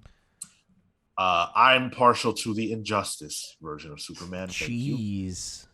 I think I know how I'm gonna celebrate. I'm gonna go out next Saturday and wear hockey pads. That's smart. Mhm.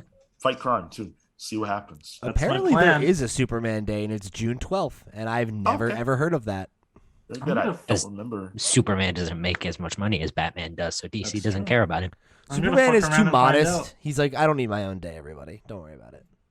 Hey, Superman finds a $100 bill on the couch cushion. He's like, "Oh boy, money." He's a reporter for a major newspaper. What is he, Spider-Man? So I'm gonna be the guy, and I'm gonna say that I don't like the FaZe Clan thing. I get it. I know Yeah. why, but I just don't like it. It's the same thing with Yeah, the it's dumb. Fortnite thing. It's dumb. If you want to know what I think about clans, no, I'm anti-clans. Pro Superman. I would smash the clan. Exactly. Okay, Nice. okay. Yeah, I don't know. I feel like the Batman Fortnite thing made more sense to me because like Yeah. Batman was in Fortnite. Fortnite is it's an IP. Like it's a it's a globally recognized brand. It's like the biggest video game in the world right now. Or at least over the last couple of years.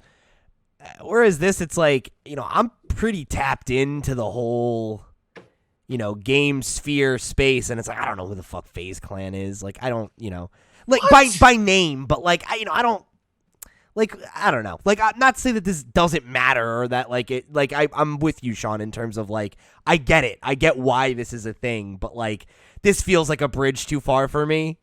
Yeah. Although I will say, if I was one of those people and they were like, "Hey, do you want to be a superhero in a Batman comic?" I'd be like, "Yeah, fuck yeah." You kidding me? No doubt about it. I think Yeah. I think for them it's an easy yes.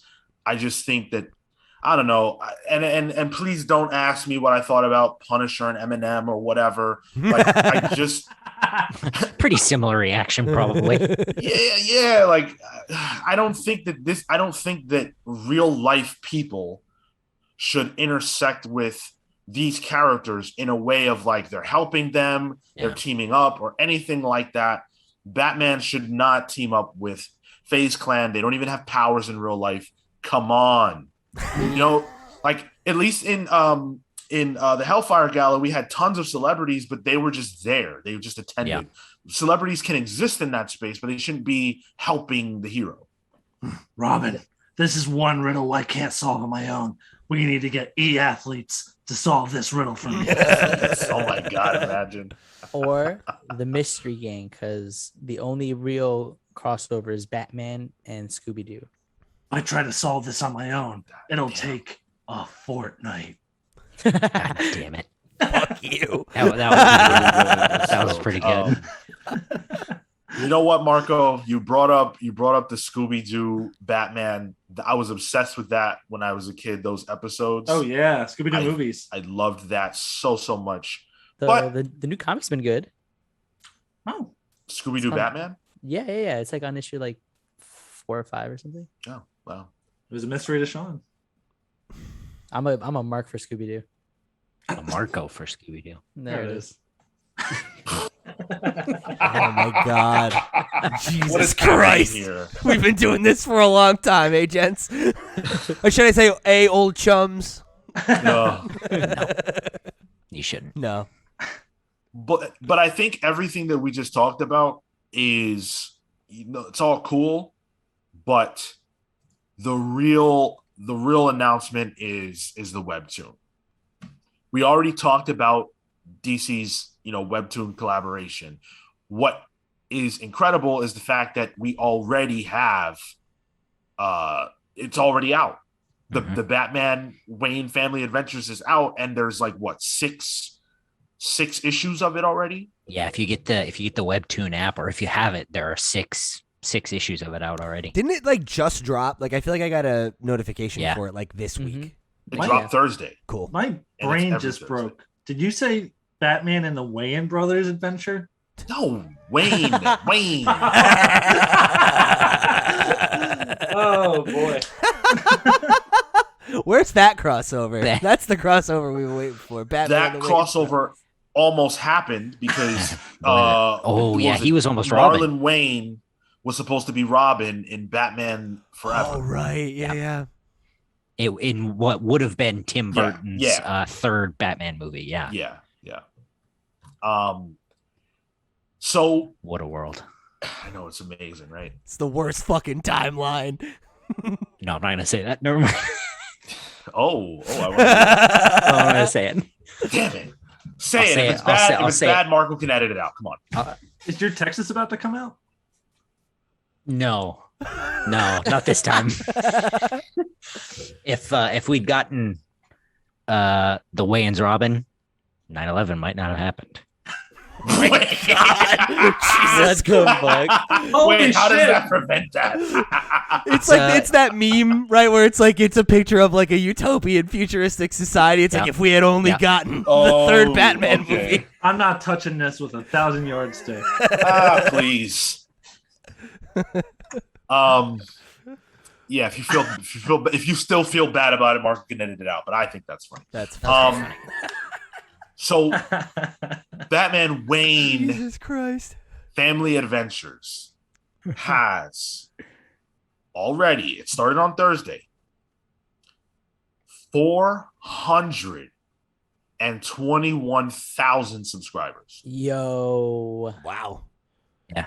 Is it? That's called a fucking market. Is that do you pay to subscribe to it? No. You just subscribe so that you get notifications and you can follow it. Okay. Yeah. So how does Webtoons make money? Are there ads?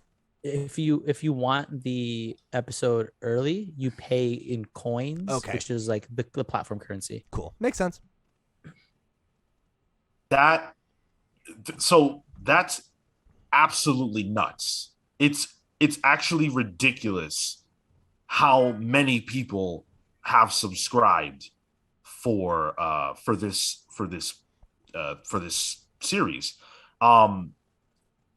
For context, I'm trying to find the numbers that Batman does on a week to week. I saw it on Twitter, and I think someone said that the most recent issue of Batman that they had data for had sold like, I want to say it was like 90,000 copies. That sounds right. Yeah, 90 to 100,000 sounds right. Yeah, it might have even been 100,000. Let's give it all the benefit in the world and say it was 100,000.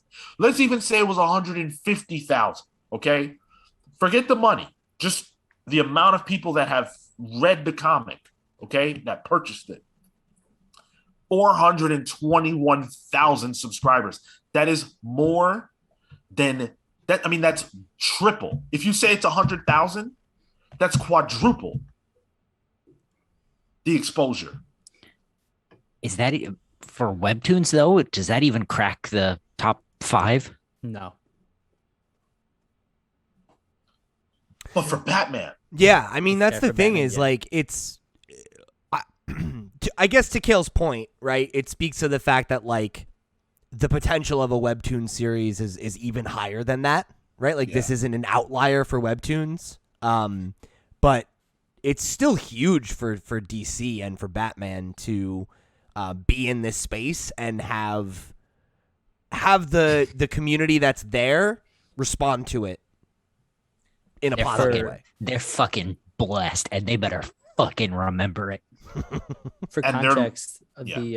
within the romance section, the top book, the top series right now, I'm not exactly sure how they rank that. I think by other quality, but or like ranking, it's 5.2 million people subscribed. Incredible. That's huge. Just under the romance section. Yeah, so I Wow. mean, like, with that context, right? Obviously, this isn't one of the biggest books on the platform right now, but yeah, I mean, the fact that it's got 500,000 people in 3 days, pretty good. that's phenomenal.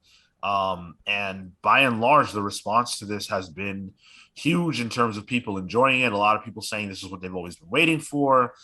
They wanted to see these characters in a new light. It's a fun book. It's it's a very it's a light series. There's no like villain or whatever. It's very small scale, like slice of life, I guess.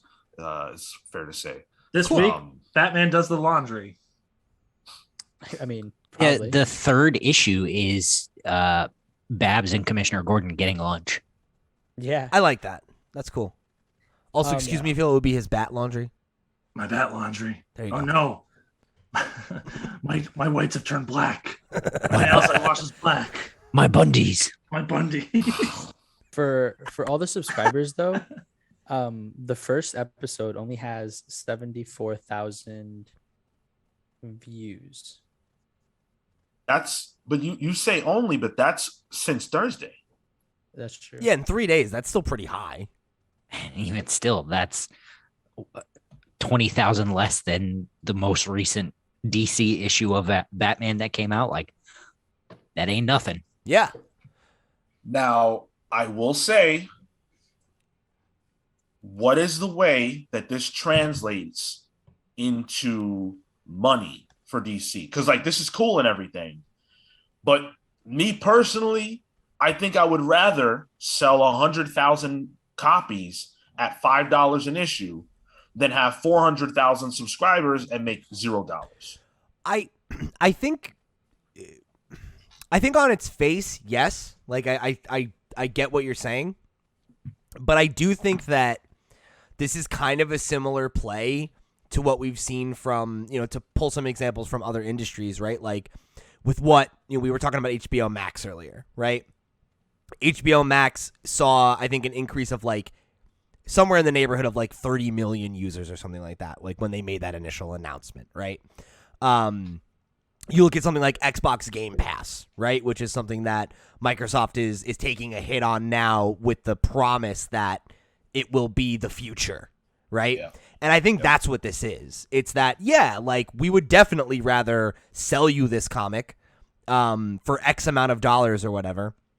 But I would imagine that, Webtoons probably does some kind of payout based on traffic and like, utilization, like how much people are actually reading your book and it's keeping them on the platform in probably a somewhat similar breakdown to like something like YouTube or something like that, right? So I think if this series continues and it finds an audience and it maintains popularity, they probably will see a financial return on it. Whether or not it's as good as selling their actual books, is kind of neither here nor there. But I would imagine it's with that expectation that, well, if we can, lay roots on this platform and engender ourselves to these readers who these are the kinds of comics they read and they don't read traditional comic books, or maybe they've never tried traditional comic books, but they do read Webtoons religiously. Maybe that's a gateway drug for them, That's how most people get into comics, right? Like you find whatever that entry point is for you, and then you keep digging. So I could definitely see it being it's a long play. They're making this investment now with the hope that, the reader that's coming up on Webtoons and learning to love this comics through this format will associate Batman with comics in the way that they associate this romance novel or maybe Demon Slayer or something like that, right? That has like a little bit more, I don't want to say like mainstream popular, but like accessibility. Yeah. Marco, Yeah. can you restate how they make money on this platform? So I actually just pulled it up. So the creators get some sort of payout based off of the amount of people that get early access to each of these issues. So issue 6 is out, but in order to get it, you need to pay 5 coins. Okay. For each subsequent issue. One, I think it's, and I just clicked on it. It was $1.99. I lied. 10 coins is USD 99 cents. So you pay $1, you get 10 coins, you get to read effectively 2 issues of something. Wow. If you want it early, and if you want all 6 of these early, it's the equivalent of $1.50. And that's how you're saying it would be $1.50 to read the whole series early? Right now, if you were to read That's a the good deal. remaining 6 issues, the remaining 3 issues, it would be you would pay $1.50 for that, and it's not bad. So that gets paid out to the creators. Portion of that gets paid out to Webtoons. To your point, Sean, I don't know that that payout directly translates back to DC. I'm very much more in line with what Pete's saying here, just as it being a long play, as they bring in maybe their own creators, or maybe it becomes like a DC publishing house situation under Webtoons. That's how they start to make that revenue. But for them, the priority is how do I hook people into this is a comic I will now put into my rotation of reading, less so the immediate short-term gains of some of people subscribing or people paying out to get the rest of this series. Is how do I make it so that way people will come back for the next thing that I put out. Like if I put out Aquaman, how do I ensure that people come out for that? Or Superman, how do I make sure people come out for that? And down the line, a Swamp Thing series or something. I'm also Swamp Thing. Of course, it always comes back to Swamp Thing.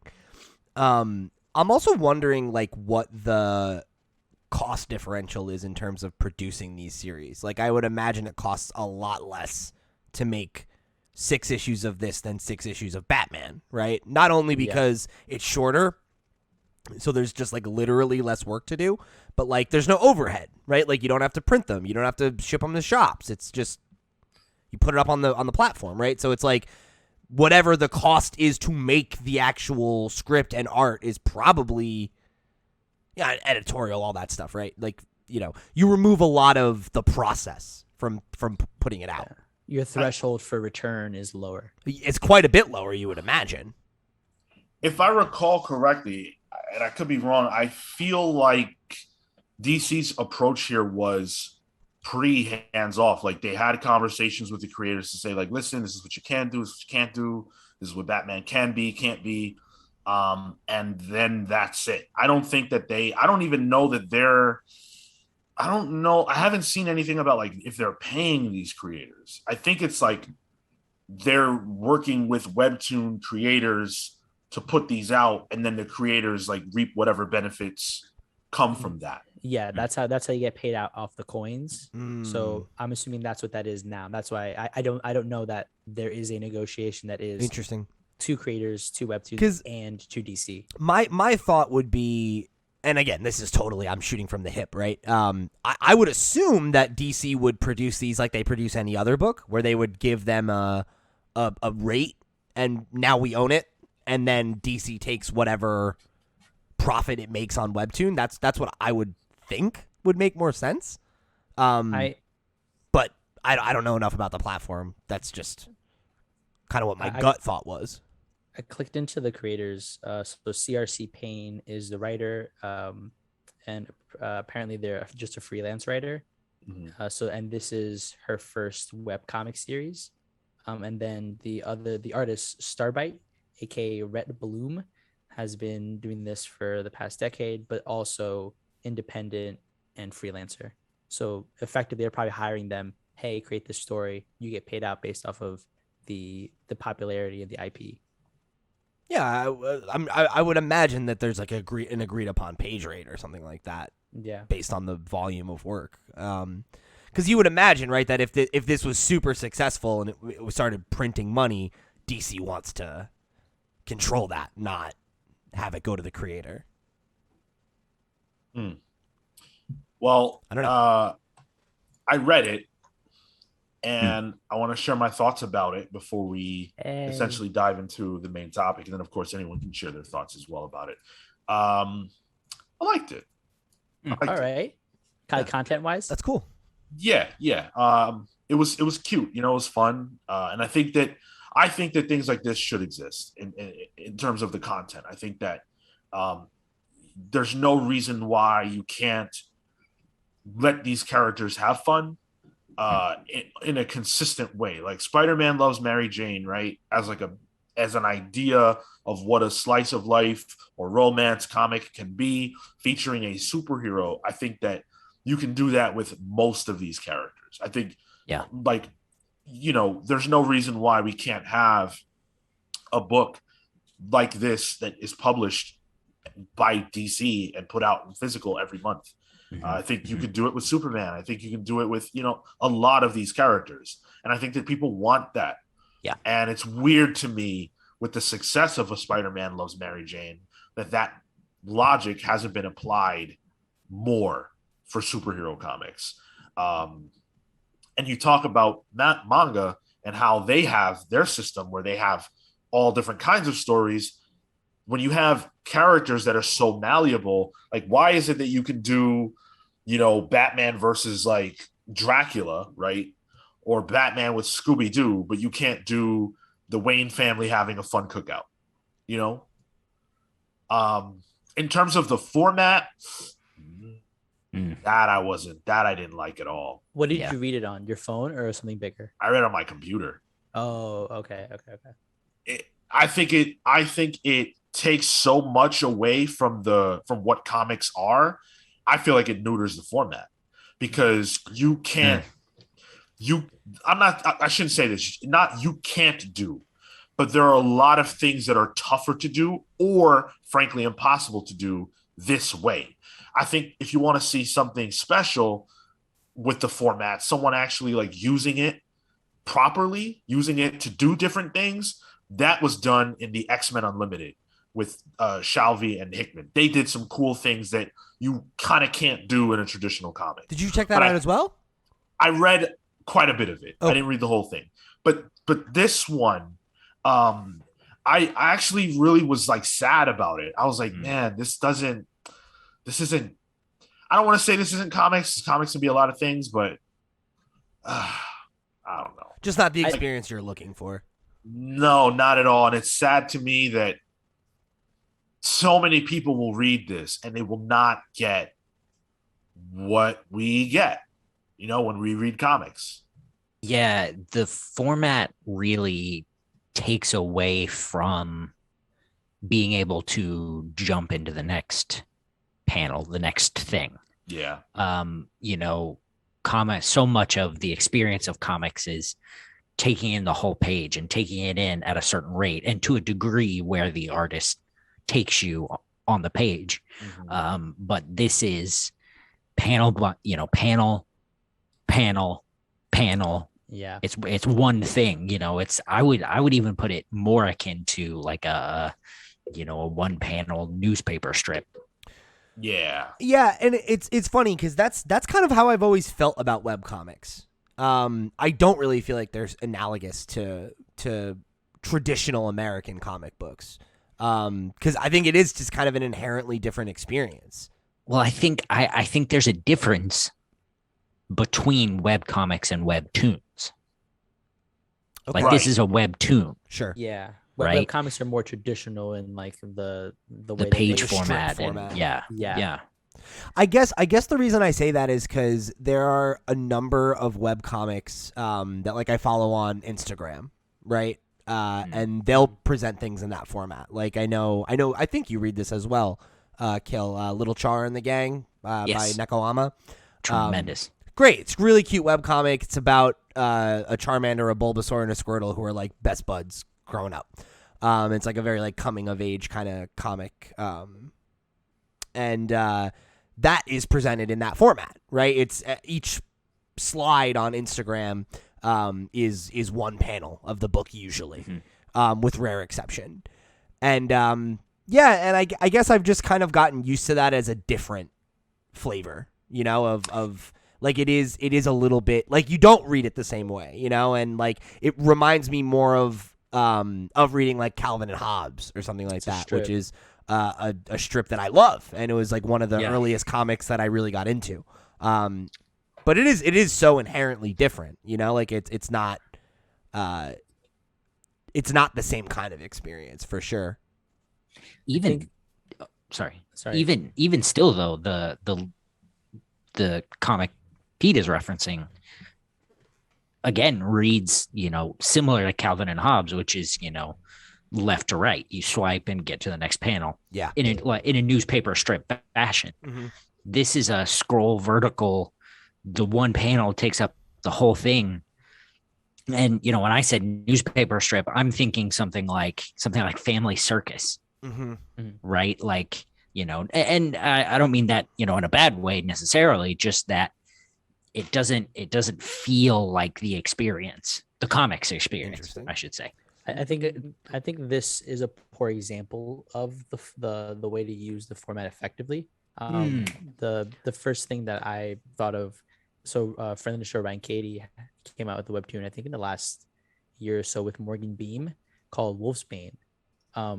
Sean, I would challenge you to read that because it makes much better use of what the Wayne family adventures used in terms of negative space, where it was just panel then white, where these things bleed out, lettering spills down the pages, blood comes down the page.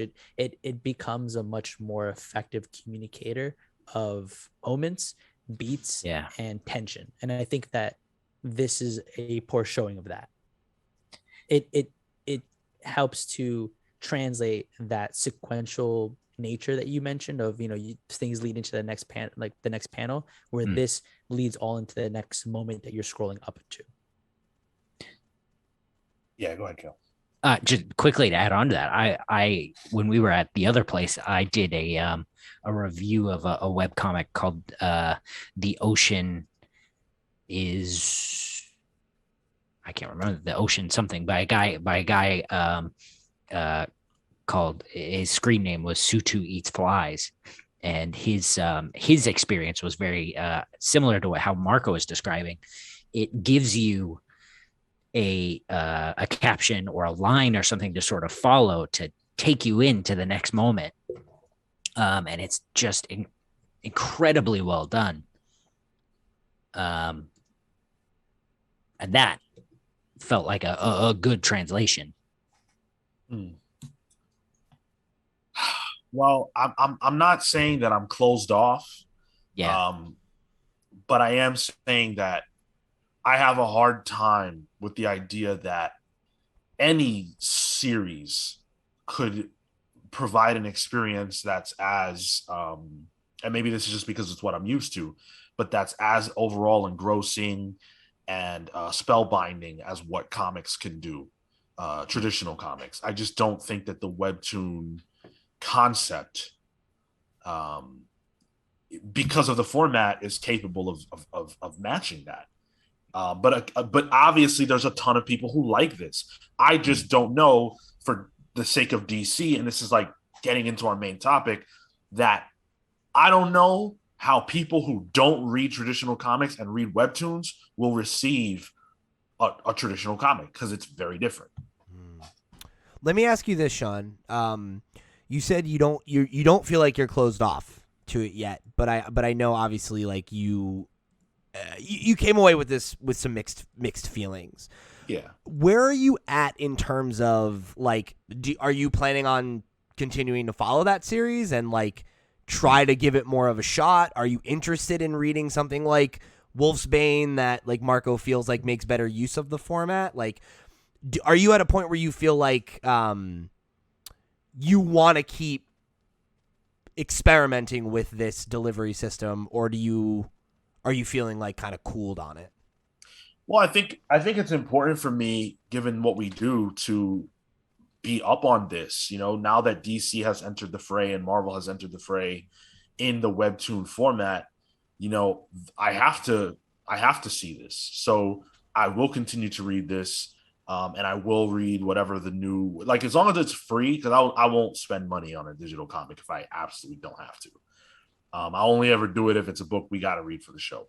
But other than that, if it's going to cost me money, I'm not buying it because I enjoyed the content, but I was a little bit bummed out after I read it because I'm like, damn, this isn't comics. Do you think you might To try me. reading it on a different display? Like No, no, Because that I think is also important. 'Cause It's that's not something native to the format. I hate reading Comixology comics on a computer. Yeah. But I think it's fine on my tablet. I read it on my tablet and it was the same. It was exactly how Sean described it. Wasn't great. and again, it could just be a traditional thing that I'm just old or whatever. But I need the what I love about comics is what comics do sequentially, and this did not provide that experience. And it's hard for me to see how, from like in a week to week or a monthly basis, how you could craft stories that allow that sequential storytelling in this format.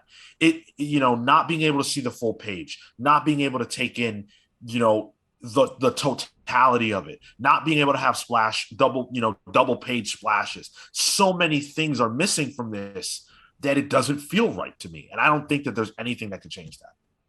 But I'm not closed off. So I'm interested to see how you feel about it because I don't necessarily think that like you're gonna change your tune in a major way. But I'm wondering how you'll feel. your tune. Yeah. Oh, I get it. That's not what I was laughing at. Oh, what were you laughing at? No, you're a pretty one-note guy. Dun. Oh, wow. The point I'm trying to drive to is I wonder how you'll feel about it weeks, months removed from now when you've experienced more stuff on the platform, and I'm wondering if maybe you'll find something that that does pique your interest in that way a little bit more. Or even if they expand this story, to do more challenging stuff that works as a better example for the format. Sure. I didn't particularly feel like this did anything interesting. It Right. didn't. Yeah. Well, let's really dive into the main topic, because what I want to do is compare Marvel's efforts to DC's and talk about what their strategies are, what they need to do to succeed, and in their first week, who we think won. So again, both Marvel and DC made their big play this week, and I think it's definitely the ultimate winner is the fans, right? More content, a different way to engage with these characters that you know and love, or maybe you're new to. I think wherever you're coming at all this from, it's cool. It's cool that it's out there, and there's no reason, I don't think, to denigrate either one for making the effort. That's not what we're here to do.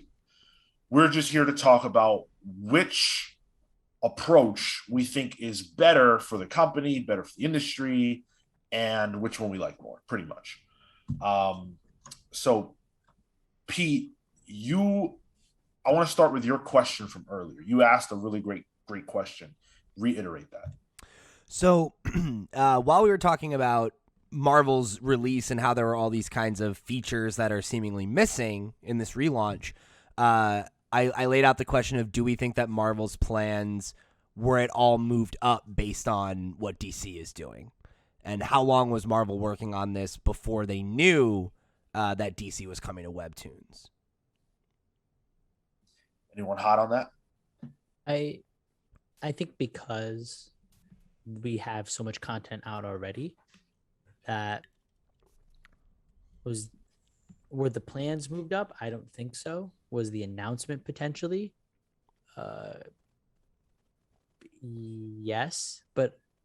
only because Sean also made an earlier point that once a new movie comes out, the comics take like a week break and then they start dropping stuff. And I think that makes sense if we're looking at it from, okay, the buzz is for the movie and then for the Marvel brand. And if so, that was good timing on their end. I kind of think that plans started moving around when one of the senior editors at DC moved over to Tapas, which is a competitor to Webtoons, like similar in the Webtoon space or webcomic space. And I feel like that was shocking news for the industry, but we're not seeing the ramifications of that until now, where people are like, oh, if what the Webtoons industry is looking to expand into comics is, how do we counter that? And I think that it makes sense that both companies have taken the foray now, but I think it's in response to earlier news in the year. Mm-hmm. Yeah, I think that that's probably true. It's I guess like when I had that thought, it was more like, was this something they thought that they were going to do later this year, right, or early next year, and like DC making an aggressive move, getting headlines, getting attention for something they thought they might have been the first to. I don't know. I wonder if that was a factor at all. So, can you imagine though, like DC's like, yeah, we got the Wayne family adventures, and Marvel's like, oh, word, that's cute, like nice. We have 18 series that are all out, and they have 6 issues out already. What's up? Yeah. Yeah, and that's why I'm hot out the gate saying that I think Marvel won. I think that the webtoon that DC put out has received a lot of praise because of the fact that it's free and it's unique. It's a different style of storytelling pretty much for all those characters. We don't see them in that way often. But if you're talking about the availability of the books in terms of the amount of them, if you're talking about creative teams, like nothing against the creative team behind the Wayne Family Adventure one, but that was not a creative team that comic book fans are aware of. Those are not creators we know. Whereas Marvel said, hey, we got Hickman and Shalvey on X-Men, and you can only read it one way. I thought about getting a subscription to Marvel Unlimited when I saw that. That's and that's me talking, right? That's a pretty big deal. Yeah. So the idea that you don't just have that, but you have all these different books, new books with characters that you want to see, and then some that are wacky. Like It's Jeff could low-key be a hit. It's weird. It's offbeat. They can do whatever they want. Kale, you're muted, buddy. You didn't want to hear that. Oh. What did you say? Oh, Loki. Well, he should be there too. Give it time. And then with the Spider-Man Loves Mary Jane re-release and then all the primers, I think that Marvel did exactly what they had to do to step into this space by making it accessible for all types of audiences. Mm-hmm. But they're also getting paid for it. Mm. That's key. So I don't think you're wrong in that it was strategic in that in the short term they're getting paid and that they're keeping their revenue streams active, and I think that that's a good strategy. But I would disagree in that they won based on content alone, because they're catering to the 100,000 people that are subscribed or that pick up Batman on a monthly basis. And a portion of those readers aren't going to be digital specific. And so they're catering to a market that is not activated within that medium and that would be interested, but because it's that digital platform are not going to commit. And I think what the what the webtoon war would be is how do you expand your base? If you're catering to the base that you already have built in, you're not finding new people to come to consume your books. You're finding the same people to buy more of your books. And I think what DC is doing, at the very least, I think, you know, you're right that they're not getting paid, and I don't imagine they're getting paid. And I think that's probably something that they need to work to address. But I think what they're doing is they're catering to the 400,000 people that have subscribed, so that in the hopes that they can have that translated back to some sort of comic book sale, instead of the people that they already know they're going to get a comic book sale from.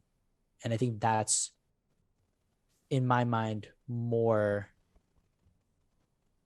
important to expand the brand into a native platform made for the content that they're going to create than it is to cater to the fan based on creators in a format that they're unfamiliar with, in a medium that they're unfamiliar with.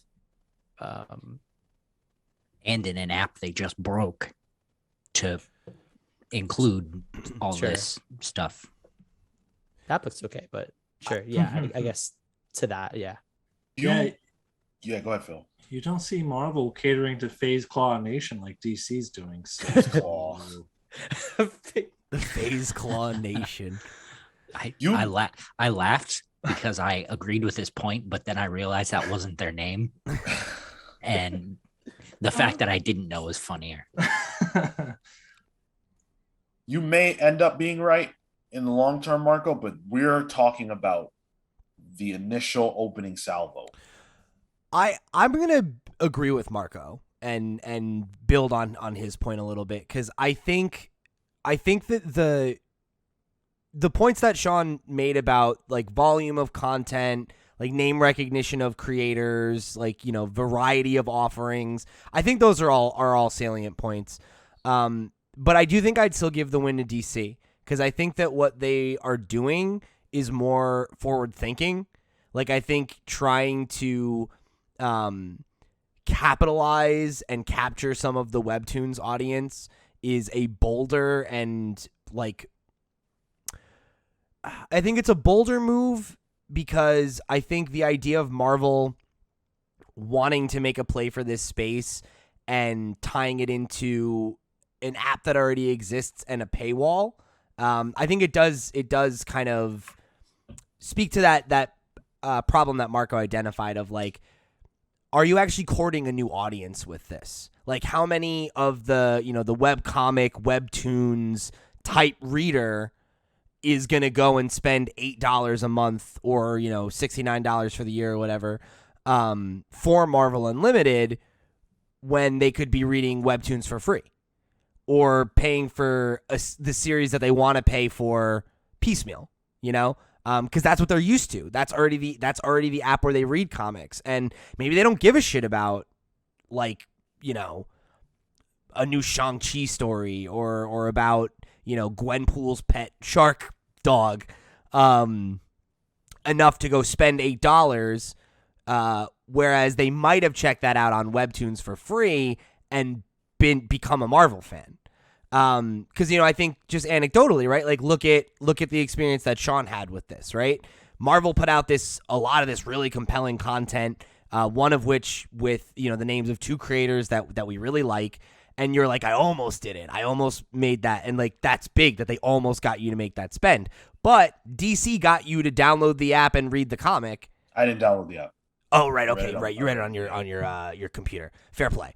But even so, right? Like, you went out of your way to break your reading habits and check this out because it was free. And you said, No. I can't let you do that. Okay, go ahead. I only did it because we do this podcast. Right. Because I like to be prepared. I would never have read it if it wasn't for this. Right. But you also said that you wouldn't pay for anything digital. No. Right. So if you had to pay for that Batman story, would you have read it? No. But if I didn't do this show, I wouldn't have read it. But either way, you're there. You're checking it out. There. I read it because it's free. And, like, DC's not improved by the fact that I made that decision because they didn't make any money off Today. No, never. I will never spend $1. Like, there's a non-zero chance that I will ever do that. No, if you but know me, you know that that's absolutely yeah, and I'm not saying you will, but think of it this way. You read that comic, and we talked about it and gave it air today that we didn't give to the Marvel books. What if somebody else goes and checks it out now because we talked about it and makes that? That's a different argument. It's not also. Yes, it is. You tried to say it was me, and I'm telling you I didn't. No, but I was using you as the example because you actually checked out one of those books because it was free, though. You had access to it. To that point, though, you got the full experience. With Marvel, you didn't because you wouldn't subscribe. And you won't. Right. You will never read any of those stories. No. But the difference here is we're talking about Marvel and DC's ability of grabbing a new audience. And the thing I see when we compare these two things is the same thing we've really been seeing from Marvel and DC for the greater part of 10 years. Yeah. And that's the fact that Marvel has this great cultural cachet with a wide array of characters and IPs, and Batman is the only thing that DC once again falls back on. So even though the loops that you're being forced to jump through for Marvel, I think there's more willingness from a person who doesn't really care about comic books, who doesn't care about Jonathan Hickman, just because at least it is accessible, even though the app is broken. Whereas, again, all we're doing with DC is Batman. But to that, come on, both of you hit me. Let's go. Sorry. Mine's quick. It's just okay. But to that, you have to subscribe $9.99 to Marvel to get that accessibility. Whereas for Webtoons, you don't. Yeah, but the one difference here is quantity. Like Marvel's offering just a wide array of options. Where with this, I mean, I don't know. How much of an impact does this Webtoon truly make? Does this open the door to other people to the same people going into DC? I really don't think it does. I mean, there have been web comics about DC comic book characters for the last 15 years. How effective that is at actually attracting people to buy a DC comic book, I don't know. That's difficult to quantify. God, I love you, Phil. But with this, go ahead. But with this, Marvel Unlimited, this is quantifiable because these are comic books. This is the kind of thing that will bring people to a comic book store, or if not, at least buy more digital comics. And I got to jump in. By the way, you can get a free subscription. So technically, I might even do that. Free trial, rather. Yeah, I might do the free trial to read all this shit. But to the point that Phil is making, if you want to continue to read about the X-Men, you are on an app that has every X-Men comic book. If you want to read more Batman, there is no native way for you to do that through Webtoon. Yeah, what are you going to do if you want to read more DC comics? I mean, it's not as accessible at that point. Yeah, but I don't know. I have a hard time swallowing that argument because I feel like swallow it. Because I think the idea that somebody who is maybe casually interested in Marvel is going to go spend $8 to get in on a platform that they've never tried, they have no reason to try because how do they even hear about these books if they don't read Marvel comics? Like the Batman thing is, if I'm on Webtoons already, that's something that is going to get a push and that is going to come across my vision. And like to your point about, what does it mean for them right now? Like this week, nothing. But like if they continue to add series, if this series continues to get good attention, like I don't think it's crazy or a stretch to say that this series or other Webtoon series that come from DC could be gateways for interest in characters, right? Like in the way that we talked about the Batman Fortnite comic when it came out, right? Of like that could be an inroad for people that were never going to buy a comic to go buy a comic because they want the Fortnite skin, and maybe they read the comic, And I think you can absolutely make the same argument of, who's to say that there isn't, a teenage reader right now who is a Webtoons reader who doesn't have income, right? But is maybe interested in Batman or sees the Batman when it comes out next year and then is interested in Batman or whatever. And that this is a thing that keeps them on the hook, and that like, yeah, maybe it doesn't directly translate to them going out and buying, Batman month to month in a week or a month or whatever, but it might be the thing that gets them into Batman as a character and as an IP. And for DC, which is a company that deals in multimedia, that's just as valuable. Listen, we're talking about the same kind of thing that's been going on for 30 years, which is this is just another inroad in a way that video games, TV shows, and movies all are to varying degrees. The difference here between what's going on with DC and Marvel is that Marvel's inroad is a direct comic book inroad. How impactful that is, I don't know, but we're talking about what's going to attract more readers. I mean, again, what DC is doing, it's hard to quantify that because them going to see the Batman movie next year, as you laid out, that's a bigger audience. Does that lead to people reading Batman comics? I don't know. I'm sure there's a percentage of that's going to be retainable. But again, the difference here is one's actually comic books. And one of them inherently generates value that Marvel can always point to. Whereas with DC, it's like, maybe we'll see. We don't know. And again, you can read these books with your free trial. So in that sense, it's not different. Now, once that expires, that's up to you. Do you still want to read them? Are you into it? Maybe you are, maybe you're not. But if you read this awesome Jonathan Hickman, Declan Shalvey X-Men book, and you say, wow, I want more. Where's more? More's on the app. And that's a big win in my eyes. And the last thing I'll say, one thing I'll ask. They don't have to. It's free. Free trial. Yeah, but that's one free trial. That I'll make the exact same argument that you just made then, right? How does that add value to Marvel if I take them up on a free trial for Marvel Unlimited, read it, and I was like, that was cool, but I don't care. Well, the thing about but if you do care, you pay. You can make the same argument about Webtoons. It's 50 cents. So? What do you mean? So the number one romance comic on Webtoons has 5 million subscribers. So say that they get to a point where this Batman book is popular enough that it has 1 million subscribers, and 50% of those people give them, you know what I mean? Like, it adds up if it becomes popular, if it becomes a thing. We don't even know DC's take. We just talked about the fact that we have no idea how much money DC could even make on this if there was money to be made. So you can't compare them from a financial standpoint. I think that's not. Every other argument's reasonable. That's not reasonable. I don't think it's fair to say that they're never going to make money on Webtoons. Because I didn't say that. I said we don't know. Well, yeah, but I'm just saying, I think that, like, if we're going to make the argument that they can potentially make money because they put these digital comics on Marvel Unlimited, you could make the argument that nobody's going to subscribe for that, and they're subscribing for the library that already exists. So what is actually the value of these books? The difference, man. The difference. I'm just making a point.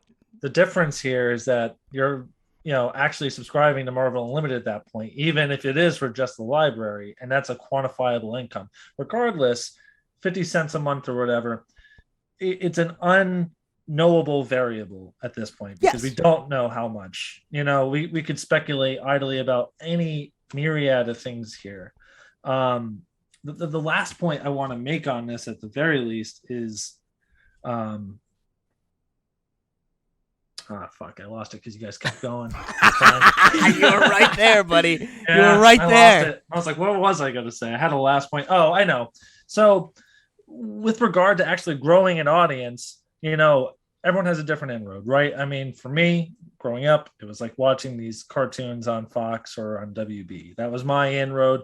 We have had 20 plus years of movies. I'm sure any number of people have come in and actually read comics. How sustainable of a model that is to get people to stay, I don't know. I think the number of people that transition from reading Webtoon comics to actual like traditional comics, I think that, and this is speculative, I think that's rather myopic. But at the very least, if someone's going to go to Marvel Unlimited, they are going for comic books. And the thing about subscription services is they count on you not to cancel the subscription by forgetting about it.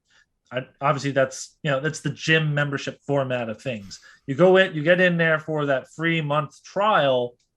Well, you're probably gonna stay a little longer than that. And guess what? That's money that Marvel had that they didn't have before. I haven't watched anything on Netflix in like 5 months. And you're still paying for it, right? Absolutely. That's what I'm saying. Yeah. I even have the DVD subscription. Do you Wow. really? Oh my god. I sure do. That's insane. I didn't even know they still did that.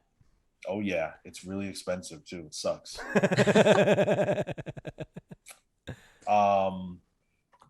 Let me throw out this quick question. So obviously, Kale, Pete, and Marco all feel DC won. Kale, you haven't really spoken too much. Is that where you're at? Yeah. Okay. So, do you guys think that if DC had done this through the DC Universe app, that would have been less effective, as effective, or more effective?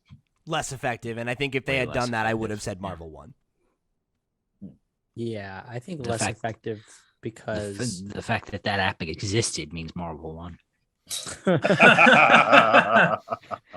I think less effective because I read certain series day and date, like the milestone stuff, and I don't have to pay for that. It's included in my subscription. Yeah. And anything that I read beyond that minimizes the value. Like you still get the DC still gets the monthly subscription amount, but from a per book basis, the amount that I end up reading and that would translate if these were individual sales continues to diminish. The more I read, the more that $9.99, whatever the monthly amount is, decreases per book. And I think that that's the one thing that both of the apps have to consider.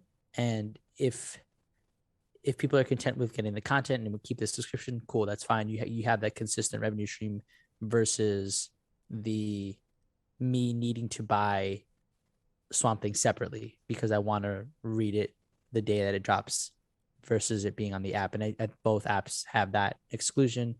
DC's 3 months, Marvel, I believe, is 6 months. Yes. And so regardless, I as a digital reader have to go to another app to consume the comics anyway. And I don't know how many people also do that.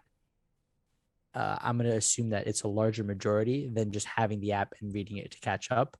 And anecdotally, a few people on the Discord do that. They'll buy it on Comixology, day and date, and then they'll catch up on series that maybe they didn't feel they were too hot on and use the app to catch up. If that's the case, I think that's a similar format to the webcomic piece here, to Webtoons, where I think you can get drawn in. And if you have to go to another platform to read these kinds of comics, that's built into the like the pipeline for you getting the content. I don't know how many people it's going to attract necessarily, but I think based on volume, there's a better chance of that. And I think the point that, you get the consistent revenue stream based on the subscription for Marvel, for DCU, it's the same point that the only thing is that the cost per issue diminishes the more people read, and it doesn't account for people who want to keep up to date with certain things. If you're just coming for the Infinite comics, either on the Unlimited platform or if it would have been on DCU, I think that would have been a poor play, because you're still catering to an audience that on Batman's end, 100,000 sales worth, right? You're only going to get a small percentage of that actually reading it, on top of the fact that there's a small percentage that has the app itself. I don't know that it's the draw for either company. Sean, you want to know why Marvel won? Why? Because they're selling that Spider-Man NFT, and man, that makes me want to read comics. No, man. Where's my John Leguizamo Joker? I mean, what was it? Riddler. How did you just say his last name? Yeah, one more time. Leguizamo? Leguizamo? Leguizamo. Leguizamo. You wanna make fun of him a little harder, Mr. Continuity? Ooh, okay. It's called the low continuity. blow. Just bring Continuity. something up from like 4 years ago, whatever. That's I fine. think Kale's just mad about a gimmick infringement because he's the one that mispronounces names, not Marco. Wait, Leguizamo, that's his name. Leguizamo, but I mean, I guess Yeah, in like It's In my language. yeah, it's probable he changed his last name for Hollywood. I don't know. is it really? I don't know, man. A lot of people do it. listen, A assumptions pronunciation? are not knowledge. Oh damn! I was waiting. Thank you, I've been Sean. waiting to like interject with that for the longest. Phil said speculation. I was like, I was waiting for him to say assumption. In bed. Well, ultimately, we leave the question of who won the day to you, the listener. Do you feel that Marvel's approach with Marvel Unlimited and Infinite Comics is the better strategy for now, or do you feel like DC planting its roots within the webtoon community is more likely to pay dividends for them and maybe for the industry going forward? There are plenty of ways for you guys to sound off. Write to us at thecomicspals@gmail.com. Make sure you guys are following us, leaving us a rating and a review wherever you listen to your podcast. And if you're on YouTube, subscribe for free, like the video, share it with your friends, and drop a comment. We read our comments every single week on the air. We love and appreciate you guys for those comments. Make sure you guys are listening to our reviews every single week. Wednesday, we've got our image stuff, day and date, and then Thursdays, we drop our reviews from Marvel and DC books and whatever else we decide we feel like reading. If you want to suggest a book for that, write in and let us know. Listen to We Watch. We are doing We Watch What If right now every single week, so check that out. And then make sure you come here for our book club. The last Tuesday of the month, we're going to be talking about Rick Remender and Greg Ticini's Low. Great conversation. Don't think you want to miss it. I would argue it's one of the best conversations that we have had on a book club. Let's do the plugs. Pete. Thank you all for joining us here on another episode of the Comics Pals. If you want to connect with me, I'm at @loud_Pete on Twitter and Instagram. Come chat with me about which of these models are you more excited about? I'm very interested in talking to people about digital comics and how we feel like that as an angle, and a skew can evolve and grow and do some new stuff. So yeah, if you're feeling hot about it, I'd love to chat with you. If you want to get some more content from me, you can head over to flipscreen.games, which is the website for my video game podcast. It's got links to all the places that we are. Go check it out. And then you can also go check out my band, Long Friend, Time Friend. Phil's rocking our Kickstarter shirt right now, which fucking kicks ass. Made by the same designer of my shirt at Ghost Bongo. Go check out Christian's work. He's rad. And my Ghost band, Bongo? we're good too. Ghost Bongo. Fuck, that's good. Yeah, he kicks ass. He's God fucking damn. awesome. He's so good. Go check that out.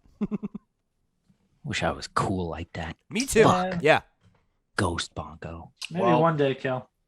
People can find out how not cool you are by following you where, Kale? At fucking Toto in Tow, TOTOINTOW. You can At find my FO. dumb, stupid, uncool work at kaleward.com. That's dumb, stupid, Kale Ward, CALEWARD.com.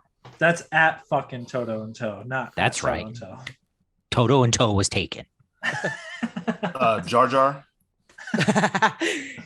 You can follow me at Star Wars Universe. That's STARS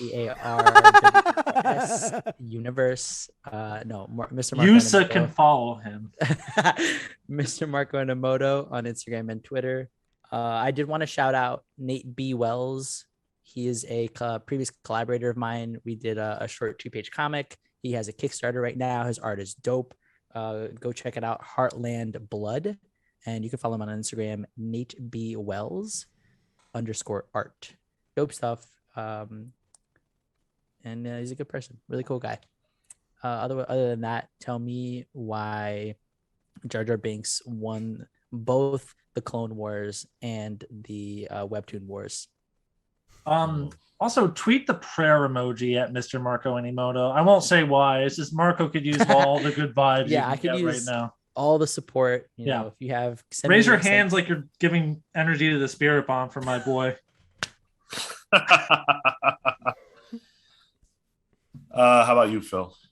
Yeah, you can follow me at Twitter and Instagram at Cyborg Bebop. What am I into right now? I don't know. I'm still reading that Dragon Ball manga. You watch anything recently? Just Shang-Chi. It's literally the only thing I've watched recently. I'm really tired lately. That's really it. Yeah.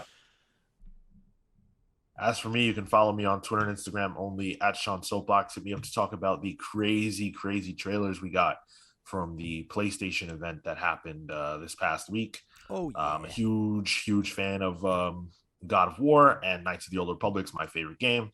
So those announcements were crazy. And then, of course, we got the Wolverine and Spider-Man, which is amazing. Can't wait to play those games.